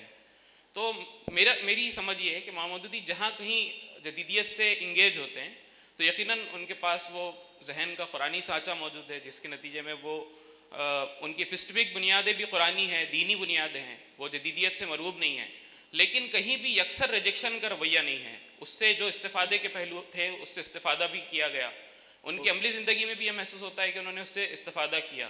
تو میرا ایک خیال یہ ہے کہ اس طریقے سے آپ کی گفتگو سے محسوس ہوا کہ وہ آپ بالکل ٹوٹل ریجیکشن کی بات کر رہے ہیں، اس میں گویا کوئی خیر نہیں ہے. جس طریقے سے آپ نے کہا کہ جدیدیت سے پہلے جدیدیت نے اسلام سے استفادہ کیا، تو کئی سارے اسلام کے جو خیر کے عناصر ہیں وہ جدیدیت میں شامل رہے. تو جدیدیت کے اندر بھی کوئی خیر کے عناصر بہرحال ہوں گے جس سے ہو سکتا ہے کہ ہم استفادہ کریں. ایک چیز تو یہ تھی. دوسری چیز، آپ نے جو ابھی سوالات جوابات کے دوران بھی اور اوورال آپ کی گفتگو سے جو تاثر ملا وہ یہ کہ جب آپ خیالات اور تصورات کی بات کرتے ہیں خود مولانا مودودی کے حوالے سے، ایک طرف آپ ان کو یہ کہہ رہے ہیں کہ بالکل عین اسلامی رسپانس خیالات تصورات کی سطح پہ انہوں نے دینے کی کوشش کی، اس پوری چیزوں کو اللہ کے رسول کی طرف انہوں نے پلٹانے کی کوشش کی، لیکن جیسی ان خیالات اور تصورات کو وہ اپلائی کرنے کی کوشش کرتے ہیں اپنی زندگی میں، وہ جا کے پھنس جاتے ہیں. تو اس سے ایک چیز یہ بھی ملتی سمجھ مطلب ایک انڈرسٹینڈنگ یہ ہو سکتی ہے کہ بیسیکلی خیالات اور تصورات ہی آئیڈیل ہو سکتے ہیں. آپ خیالات اور تصورات کی بیسس پہ کوئی آئیڈیل عمل نہیں کر سکتے ہیں، تو گویا عمل اور تخیل کا کوئی رشتہ، ایسا رشتہ نہیں موجود ہوگا. تو یہ سب بہرحال اس کے نتیجے میں سوال پیدا ہوتے ہیں. پھر ابھی آپ جو صدر الدین اصلاحی صاحب کی جو بات کہہ رہے تھے، ابھی آپ نے کہا کہ وہ خنزیر جب پورا حرام ہے تو یہ مت پوچھو کہ خنزیر کا ایک حصہ حرام ہے یا دوسرا حصہ حرام ہے. تو پھر وہ نظام جاہلیت جب پورا حرام ہو جاتا ہے تو اس میں کیسے اس بات کی گنجائش ہے کہ آپ اس سیکٹر کو جو ہے جائز قرار دیں، اس سیکٹر کو جو ہے وہ تفریق آپ کرنے لگے. تو بہرحال یہ کچھ اوکے. تو بہت دیر کے بعد گرما گئے لوگ. تو یہ بات درست ہے کہ مولانا مودودی نے بنا اور بگاڑ میں اور اس کے علاوہ دوسری اور کتابوں میں اس بات کا تذکرہ کیا ہے کہ کوئی بھی نظام قائم اگر ہوتا ہے تو اس کے خیر کی بنیاد پر ہوتا ہے. مکمل شر پر مبنی کوئی نظام قائم ہو ہی نہیں سکتا. مکمل شر اگر وہ ہے تو ہر نظام میں اس بات کی گنجائش رہے گی کہ وہ اس میں کچھ نہ کوئی اچھائیاں رہ جاتی ہیں. مثال کے طور پر اگر کمیونزم کی بات کریں تو کم از کم تصور کی حد تک ایک ایکوالٹی کی بات تو کی انہوں نے. اور اگر کیپٹلزم میں اچھائی کچھ ہے تو وہ ہیومن انجینوٹی جو ہوتی ہے، جدت، سوچنے سمجھنے کی صلاحیت، آزادی، اس کے بارے میں تو اس کو پروموٹ ضرور کرتا ہے. تو یہ بات درست ہے کہ ایون جدیدیت میں بھی بہت ساری چیزیں ایسی ہیں، اور اسپیشلی جو چیزیں جدیدیت میں اچھی ہیں وہ ساری کے ساری اسلام کی دی ہوئی ہیں، حریت افکار سے لے کر انسٹیٹیوشنز تک. انفیکٹ بیوروکریسی کے حوالے سے بھی بہت ساری ایسی چیزیں ملتی ہیں جو کہ اسلام کی دی ہوئی ہیں. تو مسئلہ یہ ہے کہ مولانا مودودی جب جواب لکھ رہے تھے تو انہوں نے ایک ہولسٹک پورے نظام جدیدیت، جیسا کہ آج کے زمانے میں ہم پڑھتے ہیں اور پڑھاتے ہیں اسکالرز، ویسا اس زمانے میں اس کا انڈرسٹینڈنگ نہیں تھی. وہ جو کچھ تھا وہ تہذیبی یلغار، امپیریلزم، ان تمام کے ملغومے کے طور پر آ رہا تھا. ہر چیز ایک آئسولیٹڈ تصور کی حیثیت میں آ رہی تھی. اس کو آج کے زمانے میں ہم نے جدیدیت کا نام دیا ہے، انٹیگریٹ کیا ہے ایک طریقے سے. تو نیشنلزم کا جواب دیا مولانا مودودی نے، سیکولرزم کا جواب دیا، معاشی جو افراط و تفریط ہے اس کا جواب دیا. تو مختلف تصورات کے حوالے سے دیا، لیکن اس میں کبھی بھی جدیدیت کا نام نہیں لیا کیونکہ اس کی ضرورت نہیں تھی، وہ پاپولر ڈسکورس میں نہیں تھا. میرا خیال ہے ایس آئی او میں بھی ماڈرنٹی کو ایسا پاپولر ڈسکورس میں ہونے کی ضرورت نہیں ہے. آپ جاہلیت کی بات کیجئے، آپ ظلم کی بات کیجئے، یہ سفیشینٹ ہے. آپ کی جو پرانی اصطلاحات ہیں وہ سفیشینٹ ہیں آپ کو ظلم سے روکنے کے لیے، ایمان کی طرف متوجہ کرنے کے لیے، دین کی دعوت و تبلیغ کرنے کے لیے. وہ پرانی اصطلاحات کافی ہیں. لیکن چونکہ آپ ہی نے تقریر کا عنوان رکھا ماڈرنٹی، تو میں نے ماڈرنٹی پہ بات کی کہ بھئی اس کا رد کیسے کیا جائے گا. نہیں تو میں تو یہ کہتا کہ مولانا مودودی نے نظام جاہلیت کے مقابلے میں کیا کام کیا. وہ نظام جاہلیت میں وہ تمام چیزیں آ جائیں گی، اس میں پرومیننٹ چیز ماڈرنٹی کی چیزیں ہیں. رہی یہ بات کہ جدیدیت کو مکمل طور پر، یکسر طور پر ختم کر دینا، یہ بات بالکل پسندیدہ نہیں ہے. ایکچولی اس لیے نہیں ہے کیونکہ میرا خیال ہے پرتاپ بھانو مہتا نے اس بارے میں لکھا ہے کہ جو ڈی کالونیل اسکالرس ہیں، جو کہ ماڈرنٹی کے سارے پرنسپلس کو اٹھا کے پھینک دینے کی بات کرتے ہیں، وہ تمام لوگ ایک ریزنٹمنٹ کے شکار ہیں، ایک نفرت کے شکار ہیں. تو ایک افراد سے دوسری تفرید تک پہنچنا یہ سمجھدار لوگوں کا کام نہیں ہوتا ہے. آپ یہ دیکھیے کہ کتنا آج کے زمانے میں آپ اس کو استعمال کر سکتے ہیں. مثال کے طور پر اکنامکس کا جو ڈسپلن ہے وہ آج بھی ہیویلی ماڈرنسٹ ہے. آپ استعمال کیجئے اس کو اپنے مقاصد کے لیے، کوئی مسئلہ نہیں ہے. لیکن جہاں وہ ماڈرنٹی، وہ آئسولیٹڈ ماڈرنٹی ہے جس کا اسلام اور اسلامی تصورات سے تعلق نہیں ہے، وہاں اس کا رد کیجئے. یہ کہہ کر مت رد کیجئے کہ واقعی نہیں ماڈرنٹی ہے. ہر کفر کو کفر کہنا ضروری نہیں ہے. میرا یہ آرگومنٹ ہے بنیادی طور پر کہ ہر جہالت کو جہالت ہی کہنا ضروری نہیں ہے. آپ اس کو کہیے کہ بات درست نہیں ہے، ختم ہوگی بات. ابطال باطل کے ساتھ ساتھ ایک بہت اہم چیز ہے احقاق حق، کہ جو بات درست ہے اس کو پیش کرنے کی کوشش کیجیے. اگر کوئی انسان آپ کو خود غرض دکھائی دیتا ہے ماڈرنسٹ اکنامک پرنسپل کے اعتبار سے، تو آپ اس کے اندر خدا ترسی اور خدا کی احساس اور اس کے پاس جا کر جواب دینے کا جذبہ، اس بات کو اگر پیدا کر دیں گے تو بنیادی تبدیلیاں انسان کے رویے میں آ ہی جاتی ہیں. پھر جو دوسرا آپ کا آرگومنٹ تھا مولانا مودودی کے بارے میں، خیالات اور عمل کا، یہ بہت آفینسو تھا ایکچولی. اس لیے کیونکہ جو تصورات کے اندر خرابی ہوتی ہے وہ پرابلمیٹک ہوتی ہے. انسانوں کے اندر آپ اس بات کی گنجائش رکھ سکتے ہیں کہ وہ کچھ اچھے ہوں گے، کچھ خراب ہوں گے. تو مولانا مودودی سے اجتہادی غلطی ہوئی ایک زمانے کے. تو یہ میرا موقف ہے. کچھ لوگ، بہت سارے لوگ یہ بھی نہیں مانتے ہیں کہ مولانا مودودی سے اجتہادی غلطی ہوئی. مثال کے طور پر محمد بن نفس زکیہ منصور کے خلاف میں انہوں نے خروج کر دیا، قتل ہو گئے، اتنے سارے لوگوں کا قتل ہوا اس کے نتیجے میں. اس کو آپ اجتہادی غلطی کہیں گے؟ حضرت امام ابو حنیفہ نے کہا تھا ان کو کہ یہ کام مت کرو تم اس کے مقابلے میں، منصور کے مقابلے میں. نیکسٹ بھی میرا ہے ڈسکشن. تو منصور کے مقابلے میں مت کرو یہ بولا انہوں نے، امام ابو حنیفہ نے مشورہ دیا. لیکن انہوں نے کہا، ان کو بھی یہ احساس ہو گیا تھا محمد بن نفس زکیہ کو کہ منصور کے مقابلے میں ہم سب لوگوں کو جمع کریں گے اور اسلامی تبدیلی لے کر آ جائیں گے. تو اس قسم کے مغالطے کے ہو جانا ان کے خروج کے جو عمل ہے اس کو انویلیڈیٹ نہیں کرتا ہے. جو تصورات مولانا مودودی کے تھے، ان تصورات کی جو ہماگیریت ہے، ماورائیت ہے، میرا یہ ماننا ہے کہ مودودین آئیڈیاز فنڈامنٹلی ٹرانسینڈنٹل آئیڈیاز ہیں. They go beyond time and space. They get you connected with the prophetic tradition itself. تو وہ جو تصورات ہیں کہ انسان کی حیثیت کیا ہے، دنیا کو کیسے انگیز کرنا ہے، اس دنیا کے استعمالات کے حوالے سے جدید تصورات کو کیسے استعمال کرنا ہے. تم نے ماڈرنٹی کے بارے میں یہ بات کہی. ماڈرنٹی سید احمد شہید رحمۃ اللہ علیہ کی جو تحریک تھی اس کے سلسلے میں مولانا مودودی کا بہت اسٹرانگ کرٹیسزم یہی تھا کہ جو ماڈرنسٹ یا ماڈرن زمانے کے جو ہتھیار تھے، اسلحہ تھا، وہ تمہارے پاس نہیں ہونے کی وجہ سے تم ناکام ہو گئے، باوجود یہ کہ تمہاری جو اخلاص اور الہیت اور جو تمہارا تقویٰ ہے اس کو دیکھ کر صحابہ کی یاد آتی ہے، لیکن اس کے باوجود بھی چونکہ تمہارے پاس توپ کے مقابلے میں تلوار ہی ہے، اس وجہ سے تم ناکام ہو گئے۔ تو وہ ماڈرنٹی کا جو آؤٹ کم ہے، یعنی کہ جو اصلاح وغیرہ سے ہے، اس کو انگیز کرنے کے سلسلے میں مولانا مودودی نے بہت تفصیل سے بات کی ہے۔ تو خود ان کا معاملہ یہ نہیں تھا کہ وہ ریزنٹفل ماڈرنٹی کا ریجیکشن کر رہے تھے، وہ ان تمام چیزوں کی بات کر رہے تھے جو کہ ماڈرنٹی کے فساد کے نتیجے میں پیدا ہوتی ہیں۔ میرا خیال ہے 2 ہی پوائنٹ تھے، تیسرا بھی کچھ تھا کیا؟ ٹھیک ہے، ایک آخری سوال، ہاں جی، ایک 2 سوال ہیں بہت مختصر تھے اس میں، ایک بول کے 2 کروں۔ جی ایک یہ ہے کہ وہ مولانا مودودی کا یا تحریک اسلامی کا جو ایک مشہور کہیے یہ کانسیپٹ ہے، وہ کشمکش کا جو ہے جاہلیت کا اسلام کا کشمکش کا پورا کانسیپٹ ہے، تو اس پہ اصل میں آپ کا وہ جاننا چاہ رہا تھا میں کہ تاریخی طور سے اس طرح سے کہ کشمکش جاری ہے دنیا کے اندر اسلام میں، اور وہ تو وہ کہاں تک کس طرح سے ڈرائیو کیا گیا، کیونکہ لوگ کہیں نہ کہیں یہ کہتے ہیں کہ ہسٹوریکلی اور مذاہب جو ہے خاص کر مجوسی مذہب ہے، وہاں لائٹ اور ڈارکنیس کی کشمکش ہے، لیکن اسلام میں جو ہے اس طرح سے مطلب فرد جو ہے وہ بنیادی حیثیت رکھتا ہے۔ پھر ایک اس میں کشمکش میں یہ ہے کہ ایک نظام ہے، پھر دوسرے نظام سے اس کی لڑائی ہے، خاص کر تجدید دین مولانا لکھتے ہیں جاہلیت کی 3 رہبانہ اور مشرکانہ وہ بتاتے ہیں، پھر پوری ہسٹوریکلی اس کی وہ بتاتے ہیں، جبکہ قرآن میں اللہ تعالیٰ صرف شیطان اور فرد سے جوڑتا ہے کہ شیطان اور انسان کا تعلق ہے، وہ اس کو بہکاتا ہے۔ تو اسلام کو بھی مطلب وحید الدین خان صاحب بھی کہتے ہیں کہ نظام کے طور پہ زیادہ سمجھنا جو ہے ایک بڑا مسئلہ ہے، جبکہ اسلام کو نظام کہنے سے بہتر یہ ہے کہ وہ ایک گائیڈنس ہے، وہ ایک ہدایت ہے۔ تو ایک تو یہ ہے کہ مولانا کا اس طرح سوچنا خاص کر تحریک میں کہ ایک کشمکش جاری ہے، تو وہ کہاں سے اس کا اثر ہے، کوئی مطلب ان کا وہ بیک گراؤنڈ کہاں سے بنتا ہے، ایک تو سوال یہ تھا۔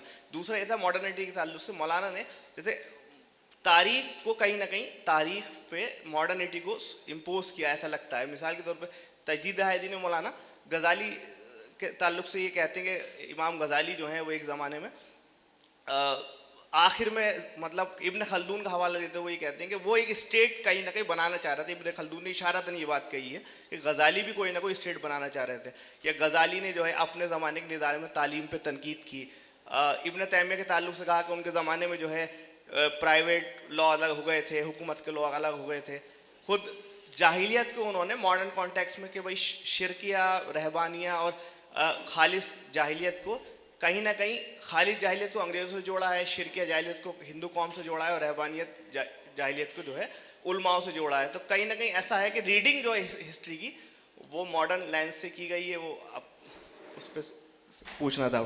اوکے، پہلے دوسرے کا جواب دے دیتا ہوں، اور میرا ماننا ہے کہ یہ بہت بڑا پرابلم ہے کہ جو لینس ہے اس کا ججمنٹ آپ کر رہے ہیں، لینس کا ججمنٹ کرنے کا جو حق ہے وہ صاحب کتاب کو ہے، اور مولانا مودودی جب تصورات کی بات کر رہے تھے تو ظاہر سی بات ہے انہوں نے اسلام کے نقطہ نظر سے چیزوں کو بات کرنے کی کوشش کی، اور جو ماڈرنسٹ لینس کی جو بات ہے وہ ایک انالیٹیکل لینس ہے، کبھی کبھار اوور لیپ ہو جاتا ہے کہ انالیٹیکل لینس لوگ یہ سمجھتے ہیں کہ وہ سدھا انٹائرلی ماڈرنسٹک لینس ہے۔ جو نعرے ہیں مثال کے طور پر پرائیویٹ اور پبلک کے، یہ تمام حقیقی باتیں ہیں، ان کا تذکرہ کرنے میں کوئی حرج نہیں ہے۔ تو اس میں مثال کے طور پر آپ یہ بات جو کہہ رہے تھے کہ غزالی کے سلسلے میں مولانا مودودی، میں ایٹ لیسٹ یہ بات تو میں نے نہیں پڑھی کہ غزالی کے سلسلے میں انہوں نے بات کہی کہ وہ اسٹیٹ کو امپوز کرنا چاہ رہے تھے، اور یہ اوور ریٹڈ باتیں ہیں ایکچولی۔ میرا ماننا یہ ہے کہ غزالی کے سلسلے میں بھی مولانا مودودی کی جو تنقید ہے وہ بنیادی طور پر یہ ہے کہ پورے نظام کو بدل دینے کا جو کام تھا وہ مولانا امام غزالی نہیں کر پائے۔ سب سے زیادہ بڑے مجدد جن کو مولانا مودودی مانتے ہیں وہ عمر بن عبدالعزیز رحمۃ اللہ علیہ کے بارے میں کہتے ہیں کہ وہ سب سے زیادہ قریب پہنچ گئے تھے، کیونکہ انہوں نے زندگی کے جتنے پہلو تھے ان تمام پہلوؤں میں بہت زیادہ جو گمراہیاں پیدا ہو گئی تو ان کو ختم کر دیا تھا۔ امام غزالی کے سلسلے میں چونکہ وہ اسکالر تھے اس لیے ان کی لمیٹیشنس تھی, ظاہر سی بات ہے وہ کسی حکومت کو بدلنے کی پوزیشن میں تھے نہیں, اسی لیے ہم ان کو پارشلی تجدید کا کام کریں گے کیونکہ انہوں نے پورے نظام کو نہیں بدلا تھا اور ان کے پاس بدلنے کی گنجائش تھی بھی نہیں. وہی معاملہ شیخ احمد سرہندی کے بارے میں بھی ہے کہ وہ ایک اسکالر تھے, ایک صوفی تھے. مولانا مودودی نے تو شیخ احمد سرہندی کے بارے میں یہ لکھا ہے کہ چونکہ باوجود یہ کہ تصوف کے اندر رہتے ہوئے بہت ساری خراب چیزوں کو انہوں نے ختم کیا شیخ احمد سرہندی نے, لیکن ان کی جو زبان, ان کی جو اصطلاحیں, ان کے جو مجالس وہ تمام کے تمام پری ماڈرن تصوف پر مبنی تھے. اسی وجہ سے جو ہے باوجود یہ کہ انہوں نے بہت کوشش کی لیکن وہ کنٹینیو رہا نظام, وہ نظام تصوف جو تھا, سلاسل کا جو نظام تھا وہ باقی رہا. تو ہر انسان کی کو انہوں نے کمپیئر کیا ایک الٹیمیٹ تجدید کے سے, یعنی کہ الٹیمیٹ تجدید یہ ہے کہ خلافت علی منہاج النبوہ کیسے قائم ہوتی ہے, اور اس لٹمس کے اعتبار سے تمام مجددین کا انہوں نے تجزیہ کیا, اس میں شاہ ولی اللہ کا بھی کیا. تو ظاہر سی بات ہے جو لوگ اقتدار پر نہیں تھے اور یا جن کے پاس اقتدار حاصل کرنے کی پوزیشن نہیں تھی, آپ یہی کہیں گے کہ وہ پارشلی مجدد تھے. خود مولانا مودودی کے بارے میں ہم یہ کہہ سکتے ہیں کہ افکار کے اعتبار سے وہ مجدد تھے لیکن نظام کو قائم کرنے کے اعتبار سے نہیں تھے. تو یہ جو تاریخ کے اوپر امپوز کرنے والی بات ہے ماڈرنٹی کی, یہ بہت ظاہر بینی پر مبنی بات ہے, ایسا کچھ بھی نہیں ہے. مولانا مودودی نے ایک انالیٹیکل لینس سے چیزوں کو سمجھنے کی کوشش کی ہے. البتہ جو پہلی بات ہے اسلام اور جاہلیت نظام کے حوالے سے, جو عالی جناب غامدی اور وحید الدین خان صاحب کے جو تصورات ہیں, مجھے لگتا تھا کہ یہ تمام تصورات مر گئے ہیں, پتہ نہیں ابھی تک کیوں ہیں. لیکن نظام ایک حقیقت ہے. صرف قرآن میں کئی جگہ ایسی مل جائے گی آپ کو, مولانا مودودی کی کتابوں میں مل جائیں گی. ٹھیک ہے, آپ کو مولانا مودودی کو نہیں پڑھنا ہے, کسی اور کو پڑھیے, لیکن اسلام ایک مجموعی کلیکٹیو کے بغیر کام کرتا ہی نہیں ہے. اصل میں ایک پوسٹ ماڈرنسٹ فتنہ بھی ہے, اور اس پوسٹ ماڈرنسٹ فتنے کے نتیجے میں صرف فرد ہی میٹر کرتا ہے, اسی کی حیثیت معنی رکھتی ہے.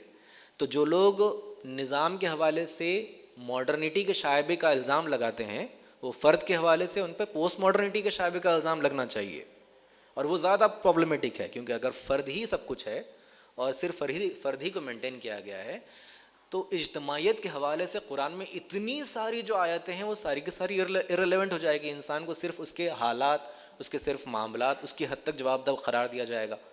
اس کے لیے جد و جہد کا, اس کے لیے کوئی آئیڈیل مقصد زندگی کا سوائے اس کے کہ وہ بند خانوں میں جو ہے اطاعت کرتا رہے جہاں تک ممکن ہو سکے, کوئی آئیڈیل نہیں رہے گا باقی. تو نظام بھی دین کا مجموعی حصہ ہے, اور اس کے اوپر بہت ساری گفتگو کشمکش. ظاہر سی بات ہے جب باطل متحد ہے اور باطل کے ساتھ اس کا نظام متحد ہے اسلام کو ختم کرنے کے لیے, اور آپ صرف فرد ہی کو آئسولیشن کے اندر کام کرنے میں مجبور کریں گے, اس کے لیے کوئی کاؤنٹر پروڈکٹیو کاؤنٹر نظام بنانے کی طرف متوجہ نہیں کریں گے, تو پھر تو مغلوب ہو جائیں گے, پھر تو باطل ہی کامیاب ہو جائے گا. تو کشمکش تو ہے. ایک طرف تو فطری طور پر ہے کشمکش, اور دوسری طرف قرآن میں کئی جگہ تذکرے کیے گئے ہیں کہ یہ لوگ چاہتے ہیں تمہارے نور کو مٹا دیں, یہ لوگ چاہتے ہیں, یہ نظام چاہتے ہیں, یہ افراد, ایک فرد نہیں چاہتا ہے, ابو لہب نہیں چاہتا ہے, یہ سب لوگ مل کے چاہتے ہیں کہ تمہارے نظام کو ختم کر دیں. اس کے بارے میں تذکرے کیے گئے ہیں. میرا خیال ہے اب یہ بحثیں بہت پرانی ہو چکی ہیں, ان کو دفن کر دیجئے, کام کیجئے.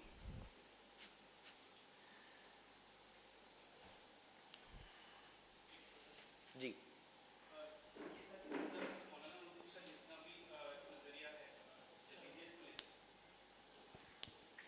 جب ہم اس کا مطالعہ کرتے ہیں تو سمجھ نہیں آتا کہ اس میں بہت زیادہ کیا کہہ سکتے ہیں کہ آئیڈیالوجیکل سٹینڈ ہے, اور بہت زیادہ وہ کنسائز ہے, اس کو مطلب اس میں سپیس نہیں دکھتی. لیکن جب ہم پریزنٹ دور میں 21 سینچری میں اس کو دیکھتے ہیں تو ایسا محسوس ہوتا ہے کہ اس کے اندر لچک نہیں ہے, مطلب وہ لچکدار نہیں ہے, پھر اس کے اندر سپیس نہیں ہے. تو ہم جب پریزنٹ دور میں آج جماعت اسلامی کے پورے ورک کو دیکھتے ہیں, اور اس کو مطلب in terms of not only in India but Bangladesh اور پاکستان کی بھی ہم جماعت جب دیکھتے ہیں, تو ایسا دکھتا ہے کہ وہ آئیڈیا سے وہ لوگ اتنا کنیکٹ نہیں ہو پاتے, یا پھر مولانا مودودی کا جو یہ اسپیسیفک ماڈرنٹی کو لے کر جو نظریہ تھا وہ اس سے میل نہیں کھاتے. تو جو نوجوان خاص کر نئے تنظیم میں جڑتے ہیں تو ان کا ایک بہت بڑا یہ ڈاؤٹ رہتا ہے کہ مولانا مودودی خود جب یہ سب چیزوں کو اسپیس نہیں دیے تھے. تو یہ کس طریقے سے جماعت کے اندر یا تحریکات میں مطلب خاص یہ 3 مقامات پر کیسا اسپیس کریٹ کری اور اس کا کیا ابھی مطلب لوگوں کا ماننا ہے اس کو لے کر؟ نہیں مجھے اصل میں سوال بہت واضح نہیں ہوا. جی ایسی کون سی چیزیں ہیں جو کہ مولانا مودودی اہمیت نہیں دی اور ہم دے رہے ہیں اس کو؟ مطلب اہمیت کی بات نہیں, میں یہ بولوں کہ جو تھاٹ مولانا مودودی ماڈرنٹی کو لے کر وہ جو بنائے تھے اس کے اندر مطلب بہت زیادہ اسپیس اس بات کی نہیں تھی کہ آپ دیکھیں گے اگر سرے سے پوری ماڈرنٹی کے تھاٹس کو بتائے کہ منفی ہے یا پھر اس کے اندر جو ہے نا جیسا آپ بھی اپنی پوری گفتگو میں رکھے کہ یہ تمام چیزیں جو ہے نا اس کا اسلام سے یا پھر یہ تمام چیزوں کے اپوزیشن میں وہ لوگ ورک کرتے ہیں, تو اسی طریقے سے مولانا مودودی بتائے.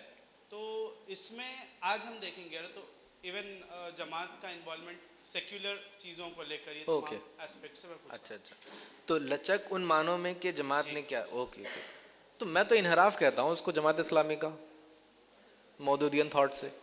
اس کو لچک کیا کہیں گے, وہ غلطی ہے. تو آئیڈیولوجیکل جو پوزیشن ہے آپ یہ کہہ رہے تھے کہ اس کے اندر لچک نہیں ہے, ایکچولی مجھے نہیں معلوم کہ لچک کا ہونا کیوں ضروری ہے.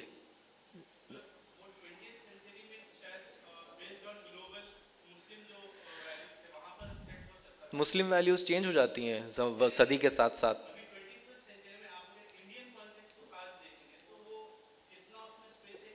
انڈیا میں کیا کھاتے ہیں لوگ, وہی کھاتے ہوں گے نا جو یورپ میں کھاتے ہیں.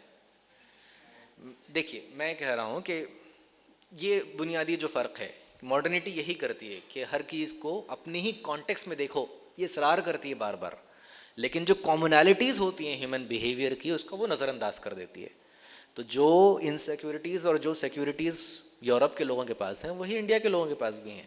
جو داعیات, جو محرکات ہیں اچھے اور برے کام کرنے کے, وہ ہر جگہ کامن ہے. ایسی صورتحال میں ہندوستان کا کانٹیکس بہت ڈفرینٹ نہیں ہو سکتا, ایٹ لیسٹ اصولی بنیادوں پر, جو کہ کسی اور جگہ کے علاقوں سے ہوگا. تو اصول تو متعین رہیں گے اور اس کے اندر کوئی لچک پیدا نہ ہونے دینا یہ آپ لوگوں کا کام ہے. یعنی کہ یہ بات مینٹین کریں کہ بھئی یہ چیز غلط ہو رہی ہے, ہمارے اصولوں سے ٹکرانے والی چیز ہے. اس بارے میں بار بار محاسبہ کرتے رہنا ہے, اپنی ذات کا بھی اور اپنی اجتماعیتوں کا بھی. تو اگر جماعت اسلامی میں وہ دکھائی دیتا ہے تو غلط ہو رہا ہے, مناسب چیز نہیں ہے. وہ جہاں وہ چیزیں, وہ تصورات جو کہ آپ کے نزدیک بہت آئیڈیولوجیکلی ساؤنڈ ہے, اگر ان کے ساتھ کمپرومائز ہو رہا ہے تو نہیں ہونا چاہیے. ٹھیک ہے.